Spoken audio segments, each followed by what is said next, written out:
The strangest thing about the ancient world is not that so much has been destroyed, but that so much still survives. Civilizations collapsed, empires vanished, entire languages disappeared. Yet their structures continue to stand against time, weather, war, and erosion. Deep in deserts, carved into mountains, hidden beneath jungles, and buried under modern cities. These places remain as silent evidence of worlds we still do not fully understand. Some were built in locations that seem impossible. Others contain chambers, tunnels, and symbols whose original purpose has never been explained. And with every new excavation, history becomes less certain, not more.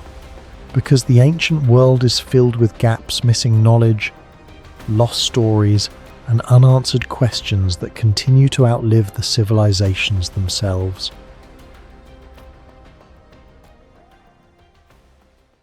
Perched along the cliffs of the Taurus Mountains in southern Turkey, Alahan Monastery rises nearly 1,200 meters above sea level, like a fortress carved directly into the mountain itself.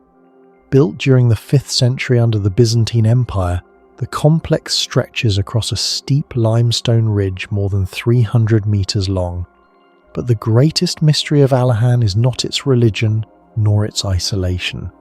It is the question of how an ancient community, living on a remote mountainside 15 centuries ago, managed to engineer a structure so precise, durable, and technologically sophisticated that parts of it still defy modern explanation. Even more astonishing is its hydraulic system, a network of channels, reservoirs, and stone-cut water controls so accurate that some sections continue functioning after more than 1,500 years. The ruins first drew serious archaeological attention during the 19th century when European explorers travelling through Cilicia noticed unusual stone structures embedded into the cliffs. British archaeologist Gertrude Bell later documented the site extensively in the early 20th century, describing it as one of the most spectacular examples of early Byzantine architecture ever discovered. Excavations revealed churches, ceremonial halls, monks' quarters, bath structures, and sophisticated water systems integrated directly into the mountain. Yet with every discovery came a deeper question. Why would such an enormous and technically advanced complex be built in one of the harshest terrains imaginable? Constructing Alahan alone would have been a monumental engineering challenge. The monastery was erected on unstable mountain slopes prone to earthquakes, rockfalls, and seasonal erosion. Many of its columns weigh several tons and rise more than 5 meters high. Transporting such materials to an elevation of over 1 kilometer without cranes, engines, or paved roads remains difficult to fully reconstruct even today. Unlike Roman urban construction sites, archaeologists found little evidence of massive logistical roads leading to the monastery. This has led some researchers to believe Byzantine builders may have used temporary wooden scaffold systems anchored directly into the cliffs, combined with primitive pulley mechanisms capable of lifting enormous loads vertically rather than horizontally. Yet the true heart of Alahan's mystery lies in its water system. Mountain monasteries throughout the ancient world struggled with one constant problem: water supply. High elevations made rivers inaccessible, seasonal rainfall unreliable, and winter freezing catastrophic. Most isolated religious settlements survived through basic cisterns and rain collection. Alahan, however, operated with a hydraulic precision that resembles Roman urban engineering more than a remote cliffside monastery. Archaeologists discovered an elaborate network of carved limestone channels running beneath pathways, along retaining walls, and through underground conduits hidden inside the mountain itself. Rainwater was not merely collected, it was controlled. The channels were constructed at carefully calculated gradients designed to maintain continuous water flow without causing destructive erosion. Modern engineers studying the slopes measured incline variations of only fractions of a degree across long distances, an extraordinary achievement considering Byzantine builders lacked laser instruments or modern surveying equipment. Some channels fed directly into sedimentation basins, where heavier particles settled before water moved into storage cisterns. This effectively created a primitive filtration system. Several reservoirs were lined with waterproof mortar mixtures rich in lime and volcanic ash compounds, chemically similar to Roman hydraulic concrete that could resist water penetration for centuries. Laboratory analysis of surviving mortar samples showed remarkable durability against freeze-thaw cycles, one of the main reasons many ancient structures collapse in mountainous climates.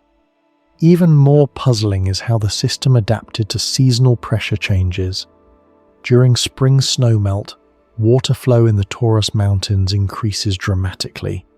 Excessive pressure should have shattered fragile stone channels.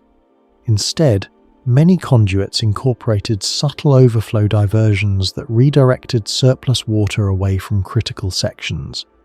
In other words, the builders engineered not just a water supply system, but a pressure-regulating hydraulic network.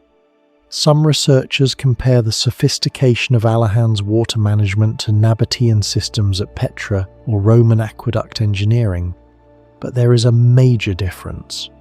Petra and Rome were wealthy urban centres backed by empires and massive labour forces. Alahan was supposedly an isolated religious retreat.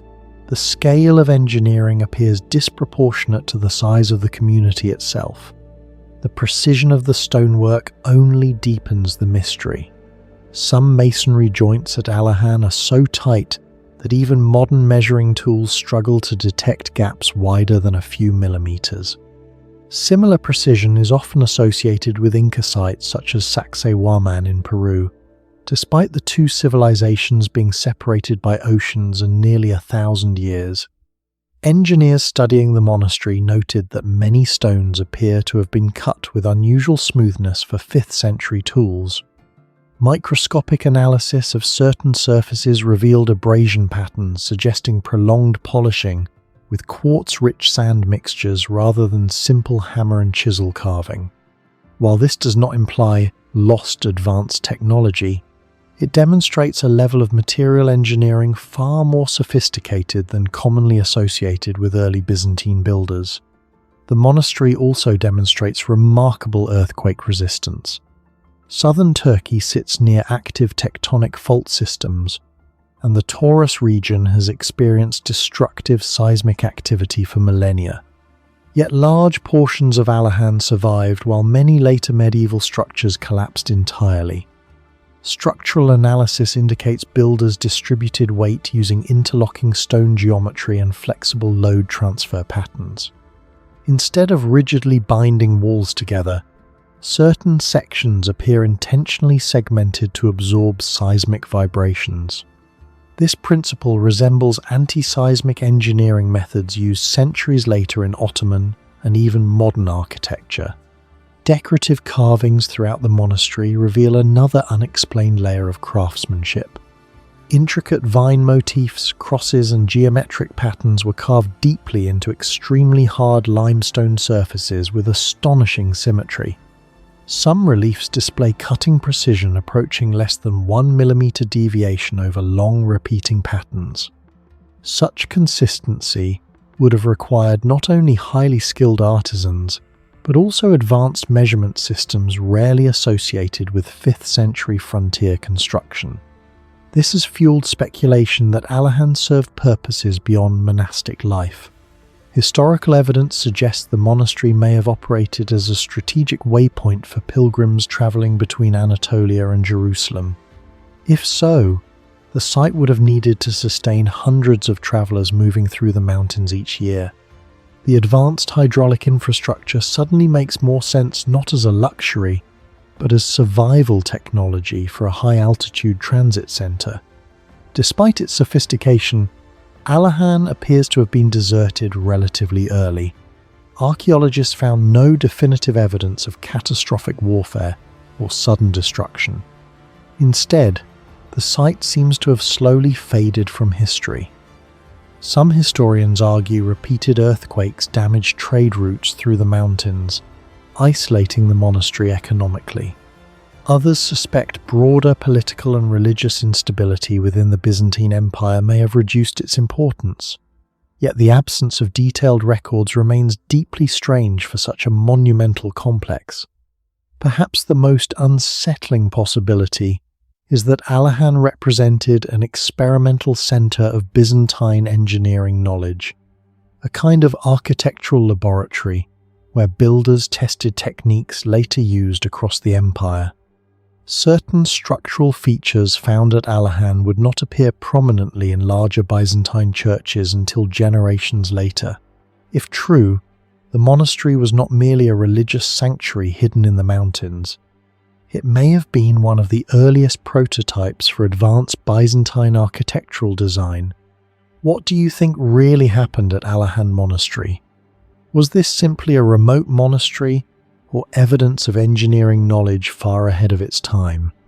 Share your thoughts and theories in the comments below.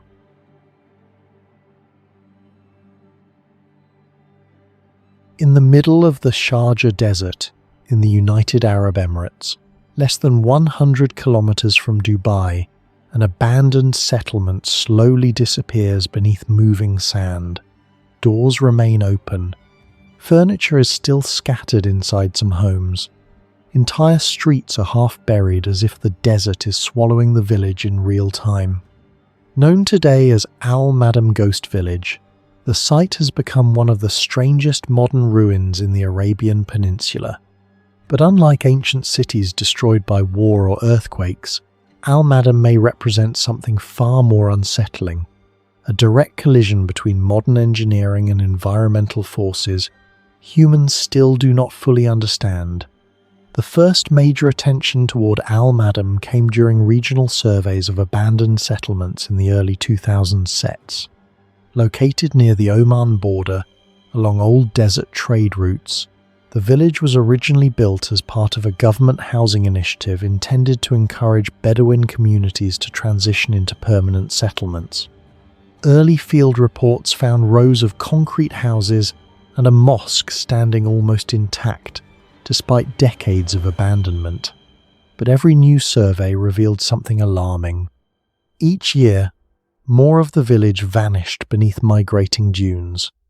Researchers comparing satellite images from different decades discovered that entire sections of the settlement had become progressively buried under layers of fine Aeolian sand. Unlike normal desert accumulation, the encroachment pattern appeared unusually aggressive and directional. Subsequent geological studies revealed that Al-Madam sits inside an active sand transport corridor.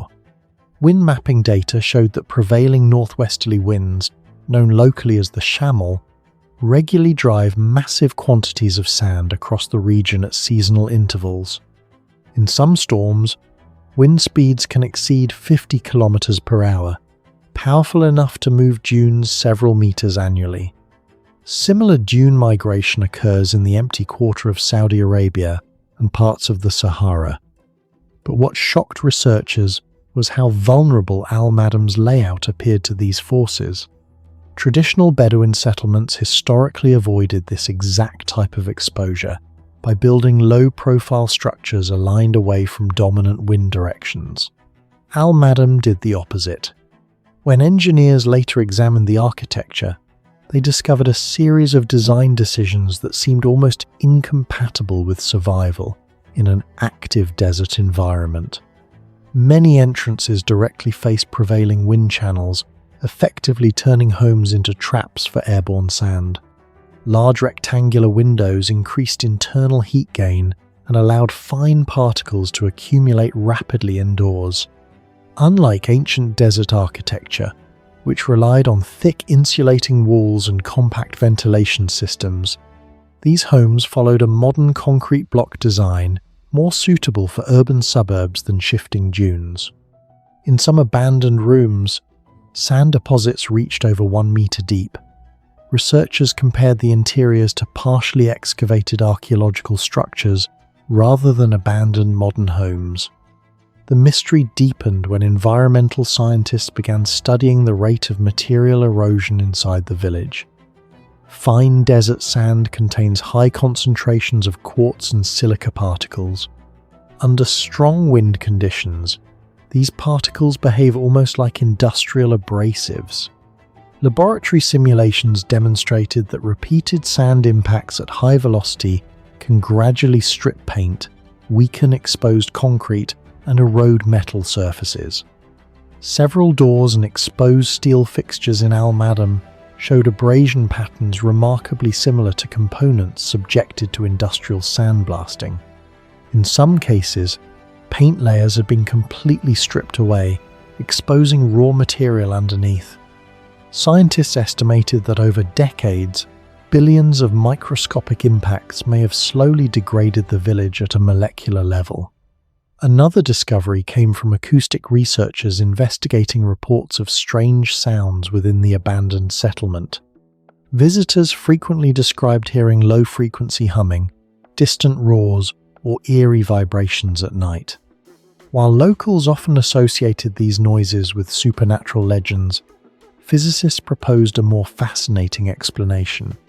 Al-Madam may be experiencing a rare acoustic phenomenon known as singing sand dunes. Under specific humidity, grain size, and slope conditions, moving sand can generate powerful resonant frequencies ranging from approximately 70 to 110 Hz. Similar effects have been documented in Death Valley, Mongolia, and parts of Morocco. But at al-Madam, abandoned concrete structures may amplify these frequencies through resonance chambers formed by empty rooms and narrow corridors. Some measurements suggested that certain frequencies produced by the dunes overlapped with ranges known to cause anxiety and disorientation in humans. This led psychologists and environmental researchers to investigate the village's strange psychological reputation.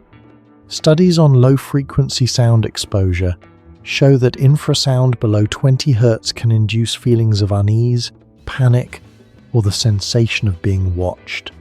Combined with extreme desert heat, isolation, and visual monotony, these acoustic effects may contribute to the ghost stories surrounding al-Madam.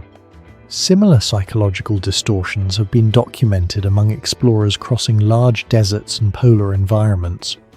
In high heat conditions exceeding 45 degrees Celsius, dehydration and heat stress can further intensify sensory disturbances. Researchers theorize that the environment itself may generate many of the haunting experiences reported by visitors.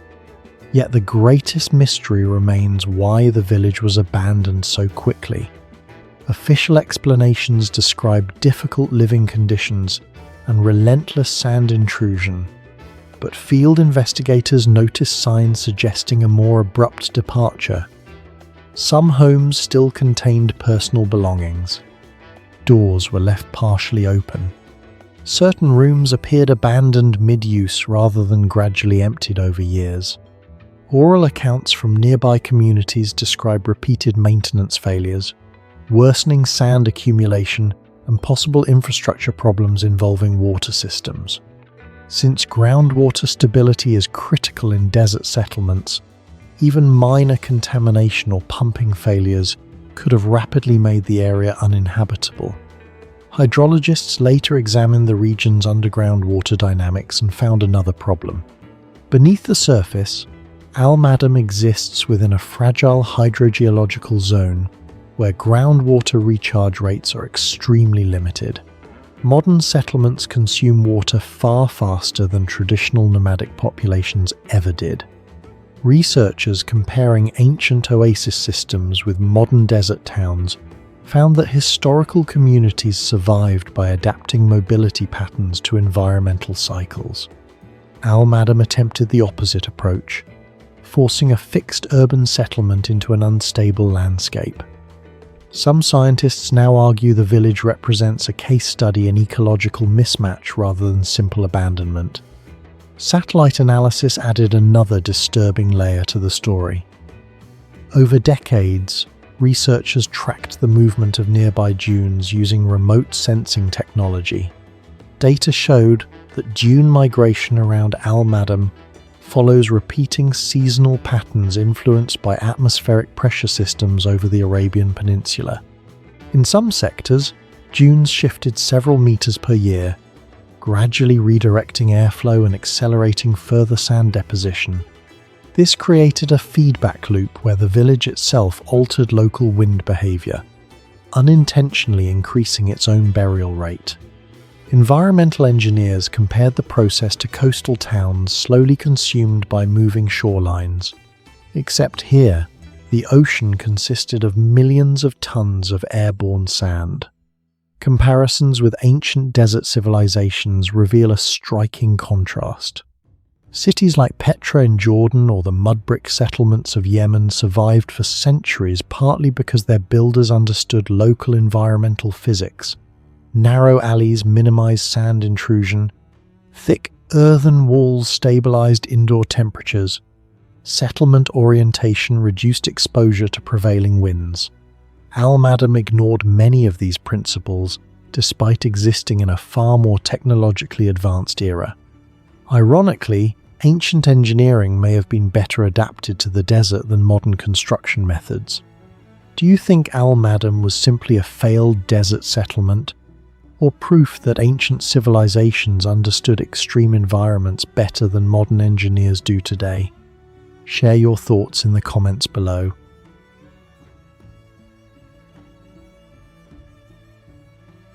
La Roche Tremblante sits deep within the ancient forests of Brittany, a region already famous for containing one of the highest concentrations of megalithic structures in Europe. But unlike standing stones or ruined temples, this monument appears deceptively simple. A colossal granite boulder balanced so precisely that a single person, pushing at the correct angle, can make part of the massive stone tremble. To modern tourists, it feels like a geological curiosity. To archaeologists and engineers, it feels like something far stranger, a structure that seems to challenge basic assumptions about prehistoric knowledge of balance, resonance, and mechanical stability. The stone became widely documented during the 19th century, as explorers and early geologists travelled through Brittany, cataloguing unusual megalithic formations. Local legends, however, were far older.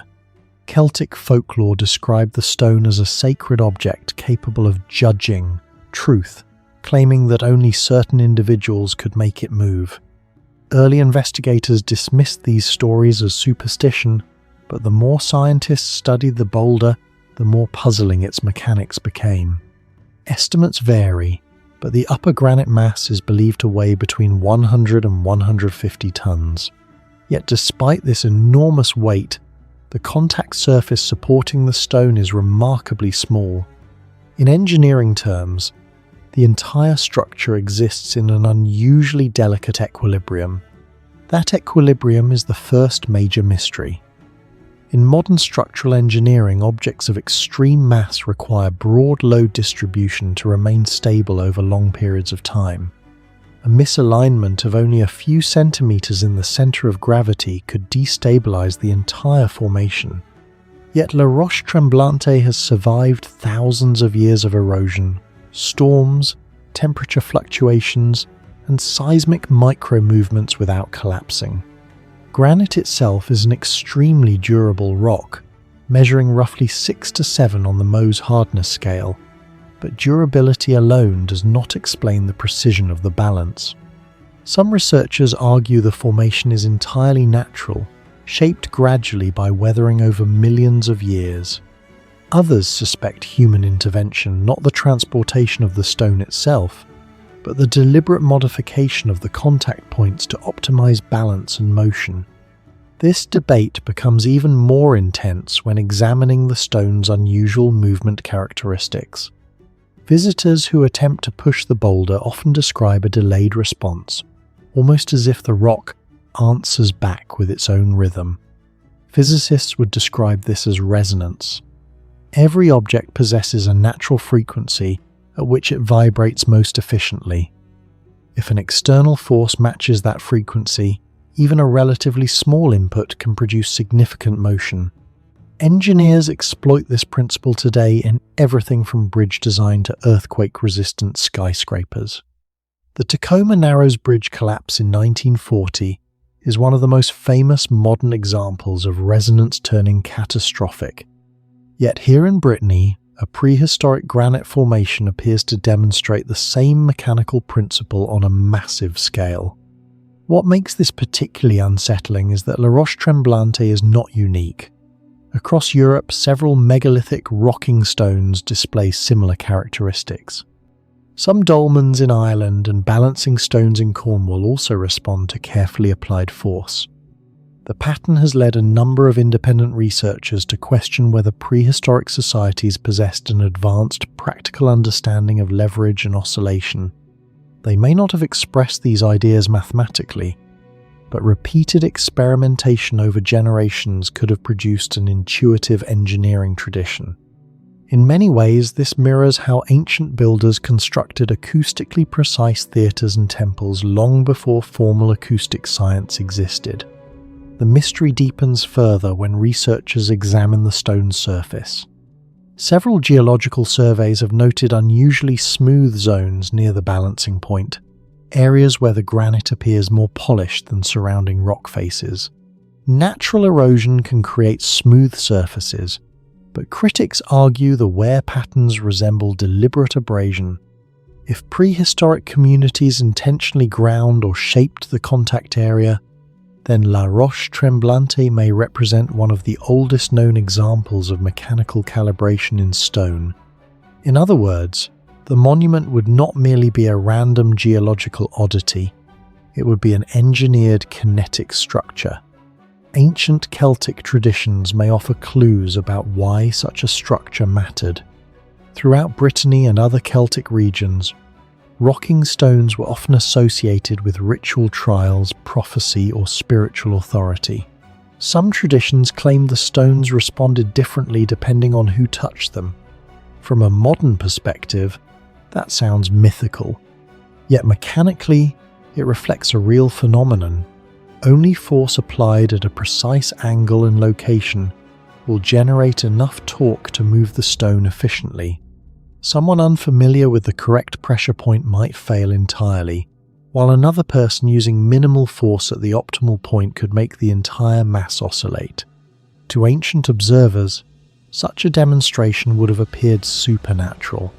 But the most controversial and technically fascinating mystery surrounding La Roche Tremblante involves the granite itself. Brittany's granite formations are rich in quartz, a mineral with remarkable physical properties. Quartz exhibits piezoelectricity, the ability to generate tiny electrical charges when subjected to mechanical stress or vibration. Modern technology relies heavily on this property. Quartz crystals regulate frequencies in watches, radios, computers, and countless electronic systems because of their extraordinary stability. In laboratory conditions, pressure applied to quartz can produce measurable electrical output. This has led to one of the most debated theories connected to megalithic sites across Europe. Some geophysicists suggest that large granite formations containing significant quartz concentrations may produce weak electromagnetic effects when exposed to stress, seismic vibrations, or oscillatory movement.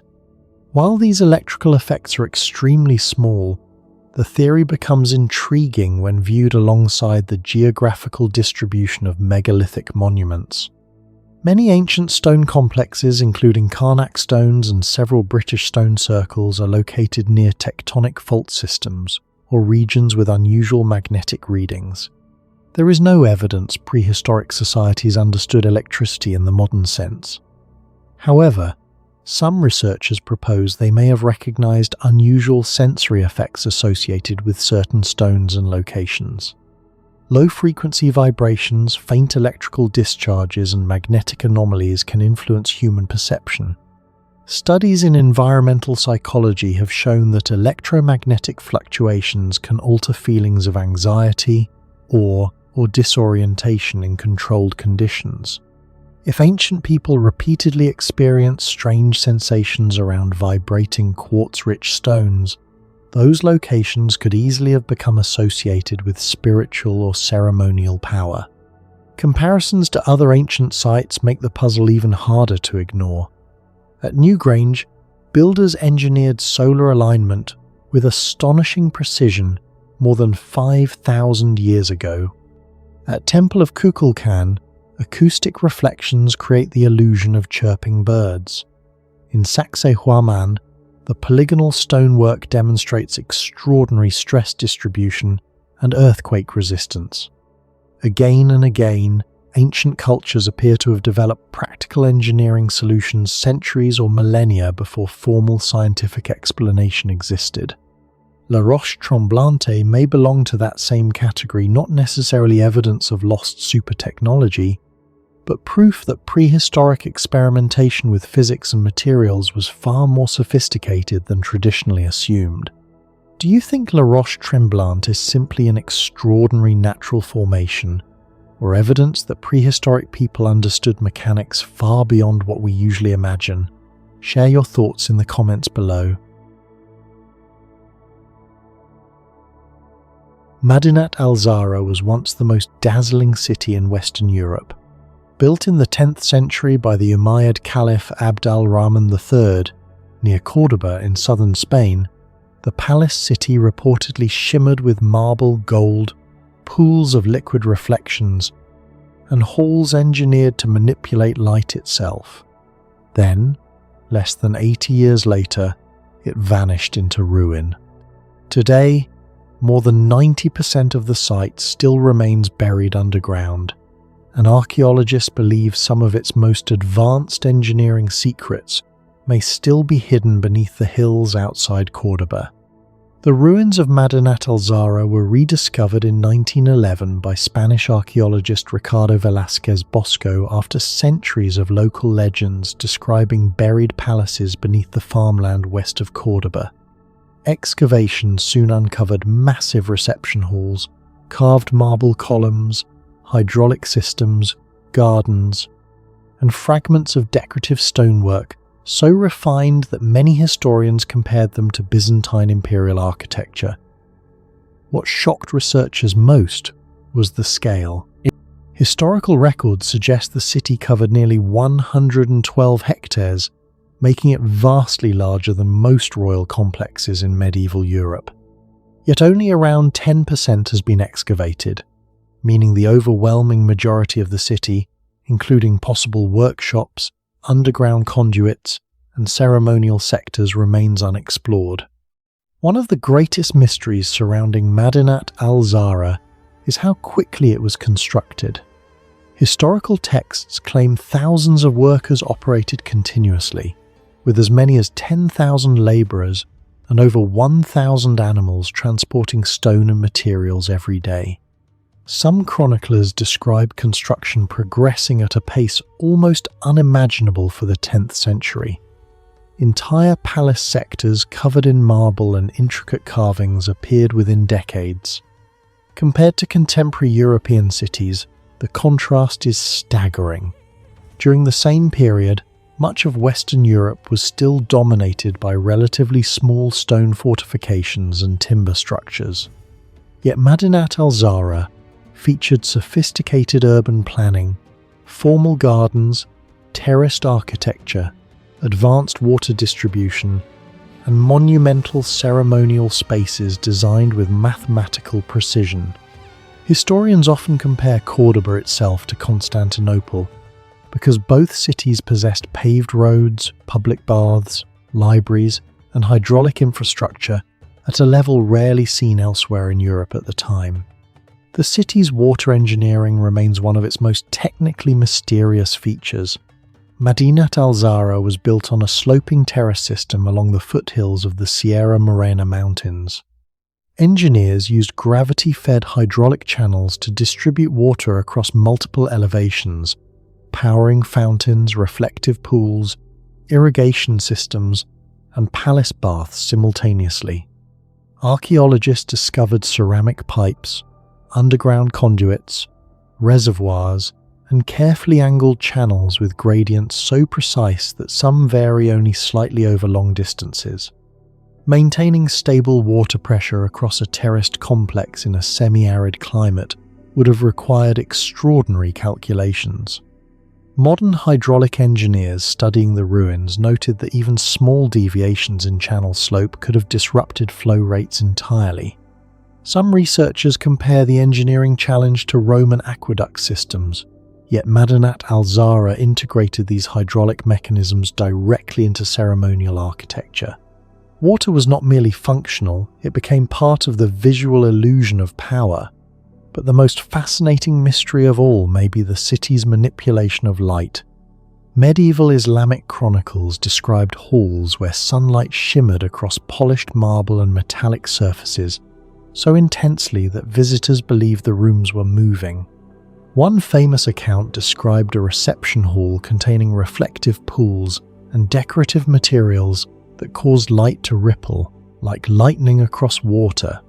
For years, many historians dismissed these descriptions as exaggerated royal propaganda. However, archaeological evidence increasingly suggests the architects of Madinat al-Zahra may have intentionally engineered optical effects through the strategic placement of reflective materials and sunlight angles. The palace complex used enormous quantities of white marble imported from North Africa and other Mediterranean regions. White marble possesses high reflectivity, especially under the intense Andalusian sun. Combined with polished stucco, glazed ceramics, reflective pools, and metallic decorative elements, the architecture may have functioned almost like a massive optical instrument. Some halls appear carefully oriented to maximize natural illumination during specific times of day. Researchers studying solar movement at the site observed that sunlight entering through arches and openings could strike polished surfaces at controlled angles, dramatically amplifying brightness inside ceremonial chambers. This phenomenon resembles principles used in modern architectural lighting design, where reflective materials manipulate perception and emotional response. The so-called Rich Hall, one of the most luxurious structures excavated at the site, demonstrates this especially well. Its carved vegetal patterns, geometric reliefs, and polished surfaces create constantly shifting shadows as sunlight moves throughout the day. The effect is surprisingly dynamic. Instead of static decoration, the hall appears visually alive. Some scholars suggest the architects understood how sunlight interacted with carved depth, reflective surfaces, and water reflections to create psychological impact. Even more intriguing are historical descriptions mentioning pools filled with mercury or highly reflective liquids capable of producing moving flashes of light. While direct archaeological proof remains inconclusive, similar reflective experiments are documented elsewhere in medieval Islamic engineering traditions. If true, Madinat al-Zahra may have employed deliberate sensory manipulation centuries before modern theatrical architecture existed. The precision of the decorative stonework adds another layer to the mystery. Thousands of carved marble fragments recovered from the site display astonishing symmetry and consistency. Floral motifs repeat with near-identical geometry over massive areas. Historians studying the carvings have questioned how artisans working entirely by hand achieved such standardization on such a large scale. Some experts believe the craftsmen used advanced geometric templates and modular design systems far more sophisticated than typically associated with 10th century Europe. Islamic mathematicians during this era were already developing complex geometric theories, including tessellation principles that would later influence Moorish architecture across Spain. Certain repeating patterns at Madinat al-Zahra display mathematical regularity comparable to later Islamic masterpieces such as the Alhambra in Granada. The logistics behind the city remain equally astonishing. Historical accounts mention marble columns arriving from Tunisia, Italy, and even Byzantine territories, transporting thousands of heavy columns across the Mediterranean and then inland to Cordoba would have required immense coordination. Researchers estimate some columns weighed several tons each.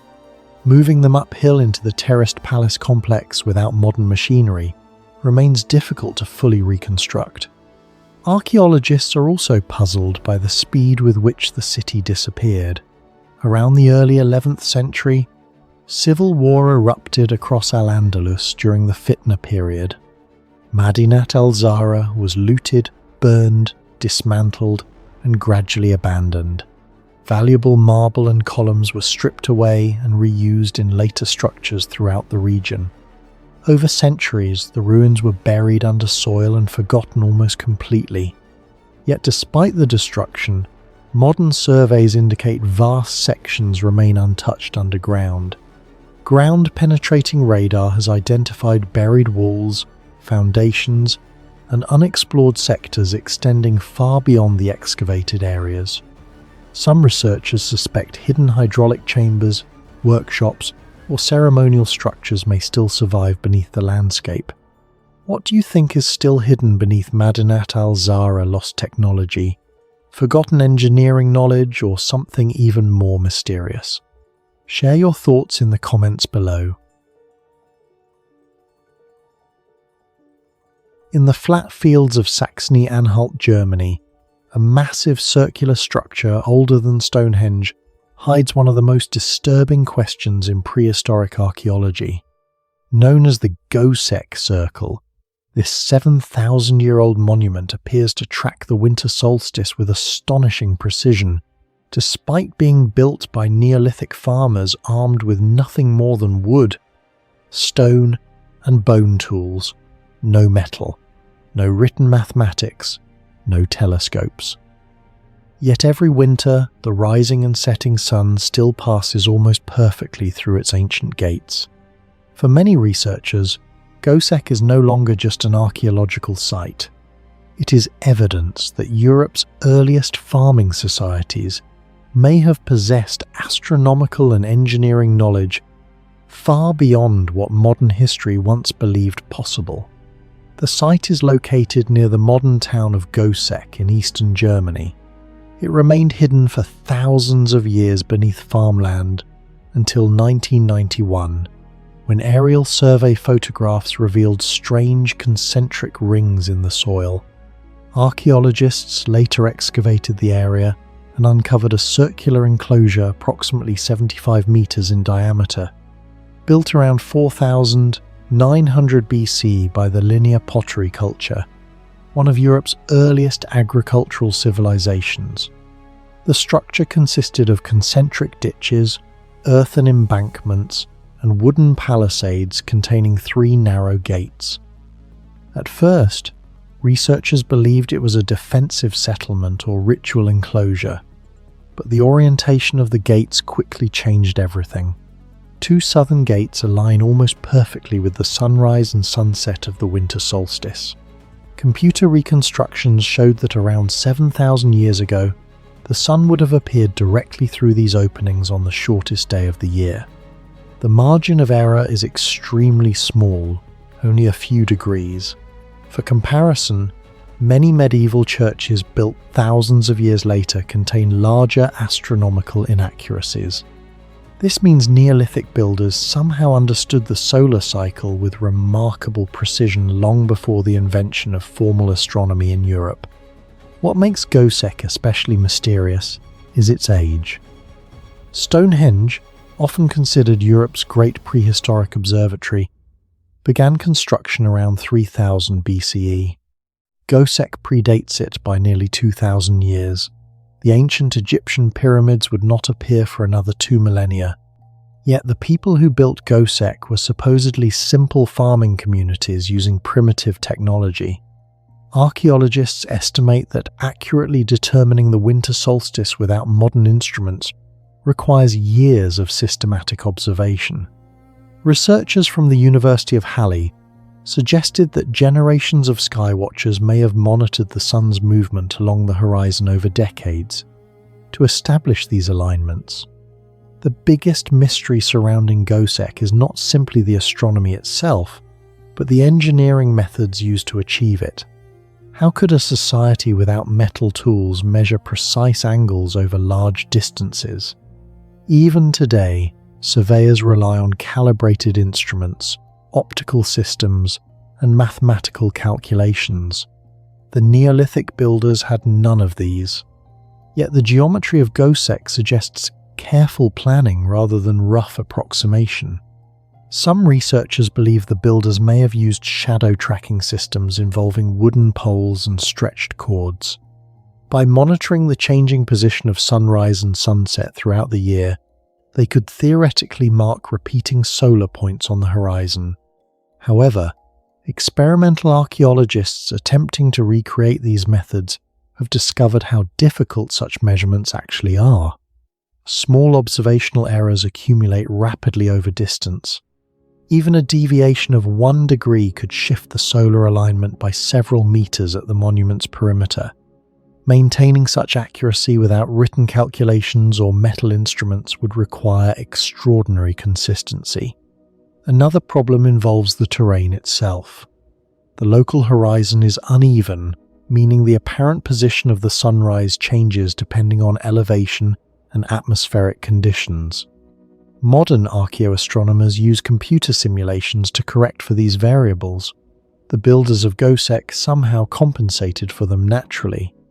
Some specialists suspect the site may have been modified repeatedly over generations as observations improved. Others argue that the builders possessed a practical observational science sophisticated enough to function without theoretical mathematics. The northern gate adds even more uncertainty. Unlike the two southern solar alignments, the northern entrance does not point exactly toward true north. Instead, it deviates slightly. Some researchers propose it may align with the ancient pole star Edasich, which occupied a near-polar position around 5000 BCE due to Earth's axial precession. If true, this would mean the builders were not only tracking the sun, but also observing long-term stellar patterns. Such knowledge would push prehistoric European astronomy far beyond what was once considered possible for the period. Excavations uncovered additional disturbing clues. Archaeologists found animal bones, broken pottery, and human remains within the enclosure. Some skull fragments displayed unusual cut marks, suggesting ritual activity or possible human sacrifice. This transformed interpretations of Goseck from a simple calendar into a ceremonial complex connected to religion, death, and cosmic cycles. In many ancient civilizations, astronomy was inseparable from spiritual power. The Maya aligned pyramids to Venus cycles. Egyptian temples followed solar events. At Goseck, the winter solstice may have symbolized rebirth, the moment daylight began returning after the darkest period of the year. Researchers also discovered that Goseck was not an isolated structure. Across Central Europe, archaeologists have identified hundreds of circular Neolithic enclosures with possible astronomical orientations. Sites in Austria, the Czech Republic, and Germany display similar layouts involving concentric ditches and solar alignments. Some date to nearly the same period. This suggests prehistoric Europe may have contained a widespread network of communities sharing architectural and astronomical knowledge over vast distances despite lacking writing systems. One of the most controversial theories is that these structures represent an early scientific tradition, now almost completely lost. Mainstream archaeology remains cautious, emphasizing that repeated sky observation alone could eventually produce accurate alignments. But critics argue this explanation underestimates the organizational complexity required. Constructing Goseck demanded coordinated labor, resource planning, geometric layout, and long-term observational continuity. Even transporting and positioning hundreds of massive wooden posts would have required sophisticated communal management. The engineering challenge becomes even more impressive when considering material limitations. Wood decomposes rapidly in Central Europe's wet climate. Yet post-hole analysis indicates the original timber palisades may have stood several meters high. Some reconstructions suggest carefully sharpened oak trunks were driven deep into the ground in concentric patterns. Without metal axes or saws, shaping and placing such structures would have required enormous labor. Archaeologists estimate construction may have involved thousands of work hours using polished stone adzes and controlled fire techniques. Modern simulations continue to reveal surprising details. During the winter solstice, sunlight entering the southeastern gate illuminates the interior space in a narrow band before disappearing as the sun moves lower. Researchers have suggested that ceremonies timed to this moment could have created dramatic visual effects reinforcing religious authority. Similar solar illumination phenomena later appeared in monuments such as Newgrange in Ireland and Abu Simbel in Egypt. The fact that Goseck achieved comparable astronomical symbolism thousands of years earlier is deeply unsettling to traditional historical timelines. Do you think the builders of Goseck Circle were simply observing nature? Or did they possess astronomical knowledge far more advanced than history officially admits? Share your thoughts in the comments below. Thanks for watching. And perched nearly 400 meters above the Pontine Plain in central Italy, the ruined city of Norba contains one of the most disturbing engineering mysteries of the ancient Mediterranean. Massive stone walls, some rising more than 13 meters high, still cling to the mountainside after over 2,000 years of earthquakes, wars and erosion. The stones are not rectangular like typical Roman construction. Instead, they are enormous irregular polygons fitted together with such precision that even modern engineers struggle to explain how Iron Age builders achieved it. No mortar binds them. No metal clamps hold them in place. Yet the walls remain standing while entire civilizations around them disappeared. The greatest mystery is not simply who built Norba, but where the knowledge behind its impossible masonry truly came from.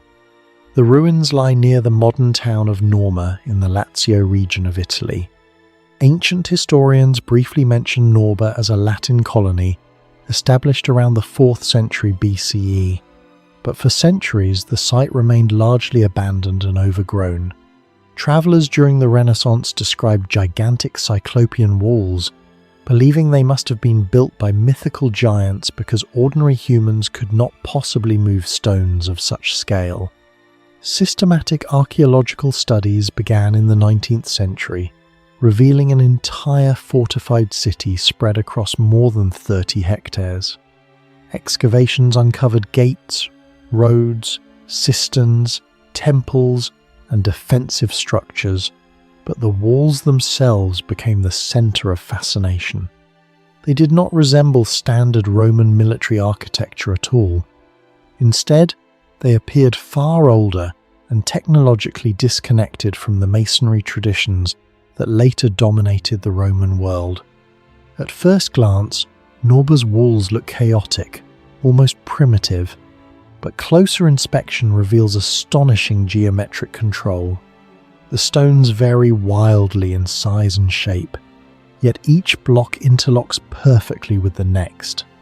Some individual stones weigh several tons. The joints between them are so precise that in many places a thin blade cannot fit into the gaps. Modern stonemasons have noted that creating such polygonal interfaces is often more difficult than producing straight rectangular blocks, because every angle must match multiple neighbouring surfaces simultaneously. The complexity increases exponentially with each additional side.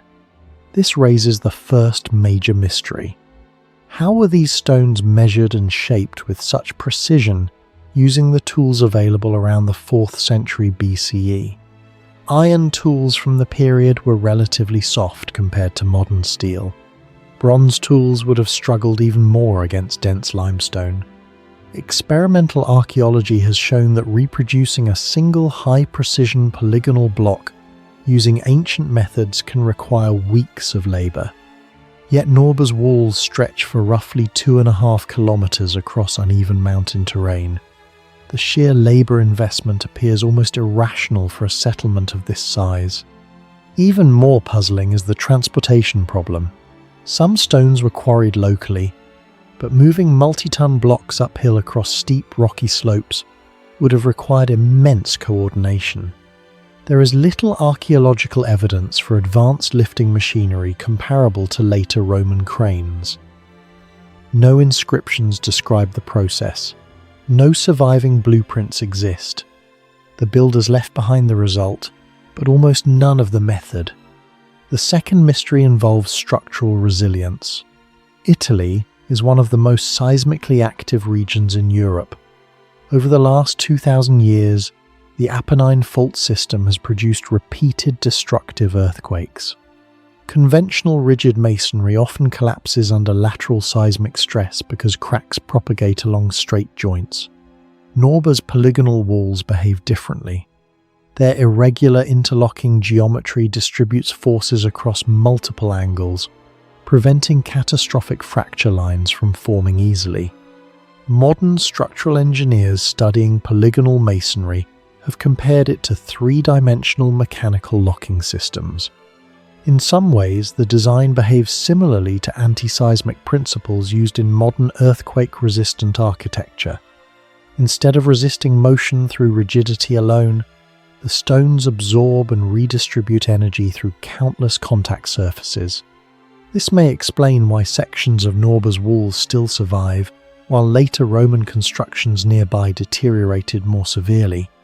What makes this extraordinary is the possibility that ancient builders understood seismic stability empirically centuries before formal engineering theory existed. Similar observations have been made at sites like Sacsayhuaman, where gigantic polygonal walls also survived major earthquakes that destroyed Spanish colonial buildings erected above them. The resemblance between these distant cultures has fueled endless debate. Some researchers see convergent engineering evolution.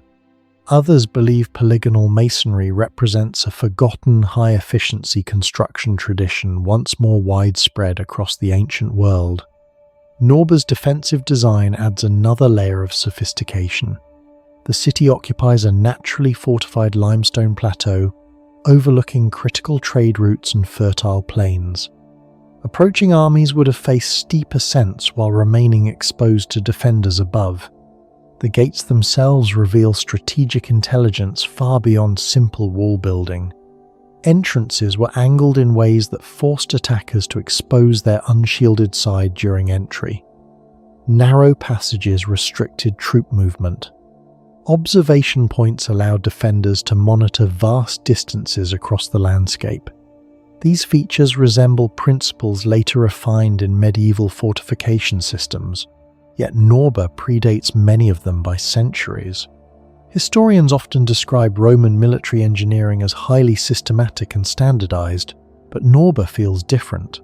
Its design appears adapted organically to terrain, geology, and defensive geometry in ways that seem unusually advanced for its era. Still, the greatest mystery surrounding Norba is the origin of polygonal masonry itself. This style appears at several ancient Italian sites including Alatri Acropolis, Segni, Ferentino, and Circe. In some locations, the masonry reaches even greater precision than at Norba. The problem is that historians still cannot agree on who first developed the technique. Traditional explanations attribute the walls to Italic peoples such as the Volsci or early Latins before Roman expansion. However, the engineering sophistication has led some scholars to argue that the method may have originated much earlier. 19th century archaeologists coined the term Cyclopean masonry because the stones appeared too massive for ordinary ancient builders. While the giant mythology is symbolic, the underlying question remains unresolved. Why did this incredibly durable and effective technique largely disappear later in Roman architecture? The Romans became masters of arches, concrete, and standardized rectangular stonework. Yet they rarely reproduced polygonal masonry at the same scale and precision. This discontinuity is deeply unsettling. Normally, technologies evolve toward greater efficiency and refinement, but polygonal masonry seems to vanish despite its remarkable durability. Some researchers suggest the method demanded too much labor to remain economically viable once Roman concrete emerged. Others believe the specialized craftsmanship required generations of transmitted knowledge that were eventually lost during political and cultural transitions. There are also unresolved chronological debates. Certain sections of polygonal walls in Italy appear weathered to degrees suggesting far greater antiquity than official dating proposes. Unlike Roman concrete, stone walls are notoriously difficult to date directly. Archaeologists rely mainly on surrounding artifacts and settlement layers. This creates uncertainty. Were some polygonal foundations already ancient before the Romans arrived? Did later civilizations simply inherit and reuse them? The mystery deepens when comparing Norba to other megalithic cultures worldwide. At Ollantaytambo and Sacsayhuaman, builders achieved similarly tight stone fitting with enormous irregular blocks. In Greece, parts of Mycenaean fortifications also use massive polygonal techniques. None of these civilizations had contact across oceans, yet the engineering logic appears strangely parallel. Human ingenuity alone may explain it, but the recurrence of the same difficult, labor-intensive method across unrelated cultures continues to fascinate researchers. What do you think the builders of Norba truly understood about stone engineering that was later lost to history? Share your thoughts in the comments below.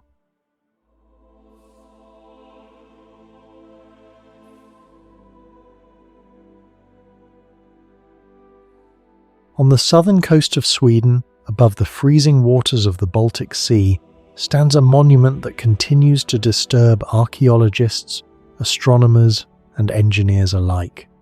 Stenar is not a castle, temple, or tomb in the traditional sense. It is a gigantic stone ship made from 59 massive boulders arranged with astonishing geometric precision. The structure stretches nearly 67 meters long and weighs hundreds of tons in total. But the real mystery is not the stones themselves. It is the impossible accuracy behind them. The monument appears aligned with solar events so precisely that some researchers compare it to Stonehenge, despite existing in a completely different cultural world. And unlike many ancient sites, Stenar offers almost no written clues about who built it, how they did it, or why they possessed such advanced astronomical understanding. The site remained known locally for centuries, but scientific interest intensified during the 20th century when archaeologists began surveying the monument in detail.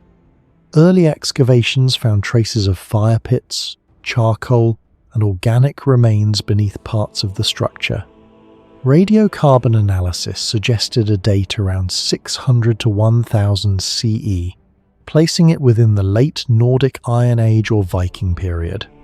Yet the more researchers studied the monument's orientation, the stranger the story became. Several astronomers argued that the alignment seemed too sophisticated to belong to a simple Viking burial tradition. Some even proposed that the original design could be far older, possibly rooted in Bronze Age astronomical practices dating back more than 2,000 years earlier. The first and most disturbing mystery surrounding Stenar is its astronomical precision. The stone ship is oriented almost perfectly along the path of the sun during key solar events. At the summer solstice, the sunrise aligns closely with one end of the monument, while the winter solstice sunset lines up with the opposite side. Researchers measuring the orientation found deviations of only a few degrees. That level of accuracy may sound insignificant today, but for a prehistoric society without telescopes, magnetic compasses, or precision optics, it is extraordinary. This becomes even more mysterious when compared to geography. Southern Scandinavia experiences heavy cloud cover, sea fog, and unstable weather for large portions of the year. Observing solar cycles consistently over decades would have required systematic tracking and long-term astronomical recording. In other words, whoever designed Stenar may have possessed a structured understanding of celestial motion far more advanced than historians traditionally attribute to Nordic societies of the period. Some researchers believe the monument may have functioned as a giant solar calendar. The spacing between stones has been proposed to correspond with divisions of the year, lunar cycles, or navigational markers tied to seasonal sailing routes across the Baltic Sea. A few theories even suggest the monument encoded astronomical information in a similar conceptual way to Stonehenge or the Nabta Playa stone circle in Egypt. While mainstream archaeologists remain cautious about these claims, the debate itself reveals how unusual the monument truly is. Viking Age Scandinavia is not normally associated with monumental astronomical engineering on this scale. And then comes the engineering problem. Each stone at Stenar weighs between roughly 1 and 5 tons. Some of the stones appear to originate from areas outside the immediate site, meaning they had to be transported across uneven coastal terrain without modern roads, cranes, or iron machinery capable of lifting such weight efficiently. Experimental archaeology has shown that moving multi-ton stones across wet Nordic ground would require coordinated teams, sled systems, timber rollers, and immense labour organisation. Yet no clear evidence of such transport infrastructure has ever been discovered around the site. There are no preserved quarry systems, no surviving hauling tracks, and no written descriptions explaining the construction process. Even more confusing is the monument's location. Stenar sits directly on a coastal ridge exposed to strong Baltic winds and centuries of erosion.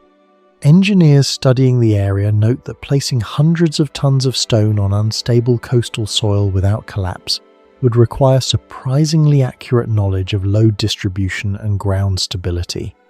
The shape of the monument introduces another layer of mystery. Viewed from above, the structure is remarkably symmetrical. The stones at the bow and stern are noticeably larger, creating a visually convincing ship form even at great distance. This was not random placement. It required planning, measurement, and a clear understanding of large-scale geometry. Some researchers argue the monument was intentionally designed to be seen from the sea, almost like a gigantic navigational marker for sailors approaching the Scandinavian coast. That theory becomes particularly intriguing when one considers the maritime culture of the ancient Nordic world. Ships were central to trade, warfare, exploration, and religion. But no ordinary ship monument elsewhere in Scandinavia matches Stenar in astronomical sophistication or scale. Most stone ships in the region are associated with burials. Stenar is different because excavations failed to uncover a major central grave. Instead of a clear tomb, archaeologists found scattered cremation remains and traces of ritual activity. This raises the possibility that the site was ceremonial rather than funerary. Another unresolved question involves chronology. Although radiocarbon dating places activity at the site during the Viking Age, some archaeoastronomers argue that the alignments fit ancient solar positions more accurately if the structure originated much earlier. Earth's axial wobble, known as precession, slowly changes the apparent position of celestial events over centuries. According to a few controversial studies, the monument's orientation may correspond better with skies observed during the Nordic Bronze Age around 700 BCE or earlier. If true, this would completely transform the meaning of the site. It would suggest that Viking populations inherited and reused an already ancient monument whose original builders belonged to a forgotten tradition of astronomical observation. Similar patterns exist elsewhere in the world. Stonehenge evolved through multiple construction phases over nearly 15 centuries. The Egyptian temples at Karnak were modified repeatedly by different dynasties. Ancient monuments often outlive the cultures that created them. Stenar may be another example of knowledge preserved through ritual long after its scientific purpose was forgotten. The lack of inscriptions deepens the mystery further. Unlike Egyptian pyramids or Roman monuments, Stenar contains almost no written explanation. No detailed myths describe its creation. No surviving Viking sagas clearly identify its purpose. Archaeologists are left with only the stones themselves, the landscape, and the alignments. In a way, this silence is what makes the monument so unsettling. It feels technologically intentional but historically disconnected. Modern laser scanning and drone mapping have revealed how carefully the monument interacts with the surrounding terrain. The structure appears positioned to maximize visibility against the Baltic horizon. During certain sunsets, the alignment creates dramatic visual effects where sunlight cuts directly across the ship's axis. Whether this was symbolic, ceremonial, or practical remains unknown. But the precision involved strongly suggests deliberate planning rather than coincidence. Do you think Stenar was truly a Viking monument, or the surviving remnant of a much older lost astronomical system? Share your thoughts in the comments below. In the heart of Delhi, inside the ancient Qutb complex, stands a metal pillar that should not exist in the form we see today. More than 7 meters tall and weighing over 6 tons, the Iron Pillar of Delhi has survived rain, heat, humidity, pollution, and over 16 centuries of exposure with almost no significant rust. Modern engineers have spent decades studying it. Metallurgists have cut microscopic samples from its surface. Chemists have analyzed its crystalline layers atom by atom. Yet the deeper scientists investigate, the stranger the pillar becomes. The first major modern examinations began during the 19th century under British colonial surveys. Archaeologists initially believed the pillar was simply an old ceremonial monument from the Gupta Empire, probably erected during the reign of Chandragupta II around the 4th century CE. But once closer inspections began, researchers discovered something deeply unusual. Unlike ordinary ancient iron artifacts, which are normally covered in corrosion after only a few centuries, the Delhi pillar remained structurally intact. Early investigators noticed only a thin brown surface film rather than deep rust penetration. Later measurements showed that the corrosion layer was astonishingly small considering the pillar's age. Further discoveries came during metallurgical studies in the 20th century. Scientists found Sanskrit inscriptions carved into the metal itself using the ancient Brahmi script. The inscription praised a king named Chandra, almost certainly Chandragupta II, yet the inscription revealed another mystery. The pillar may not have originally stood in Delhi at all. Some historians believe it was relocated hundreds of kilometers from Udayagiri in central India. That possibility transformed the monument from a metallurgical mystery into an engineering one. Transporting a 6-ton iron structure across medieval India without cranes, trucks, or modern lifting systems would have required extraordinary planning and manpower. But the greatest discoveries emerged when laboratories finally examined the pillar's internal chemistry. Researchers from the Indian Institute of Technology found that the iron contained unusually high phosphorus levels, around 0.25%, while containing extremely low sulfur and manganese content. That composition is radically different from most modern commercial iron. More importantly, scientists discovered the formation of a microscopic protective layer known as misoite. a compound of iron, oxygen and hydrogen that developed slowly over centuries. This layer acts almost like a passive shield, blocking moisture and oxygen from penetrating deeper into the metal. The shocking part is not merely that the layer exists. The real mystery is how ancient metallurgists accidentally or intentionally created the exact chemical environment needed for this protection to occur. Modern corrosion-resistant steel usually depends on chromium, nickel, or carefully engineered alloy systems.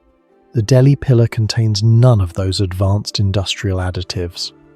Instead, its survival appears tied to a unique combination of forging methods, slag distribution, phosphorus retention, and environmental exposure that modern scientists still struggle to reproduce perfectly. The pillar's dimensions only deepen the mystery. During the 4th century, most civilizations used bloomery furnaces capable of producing relatively small masses of sponge iron called blooms. Typical blooms weighed from a few kilograms to perhaps several dozen kilograms. The Delhi pillar, however, required thousands of kilograms of iron. Structural analyses indicate it was not cast as a single object, but forged together from multiple massive iron lumps through forge welding. That process sounds simple until the scale becomes clear.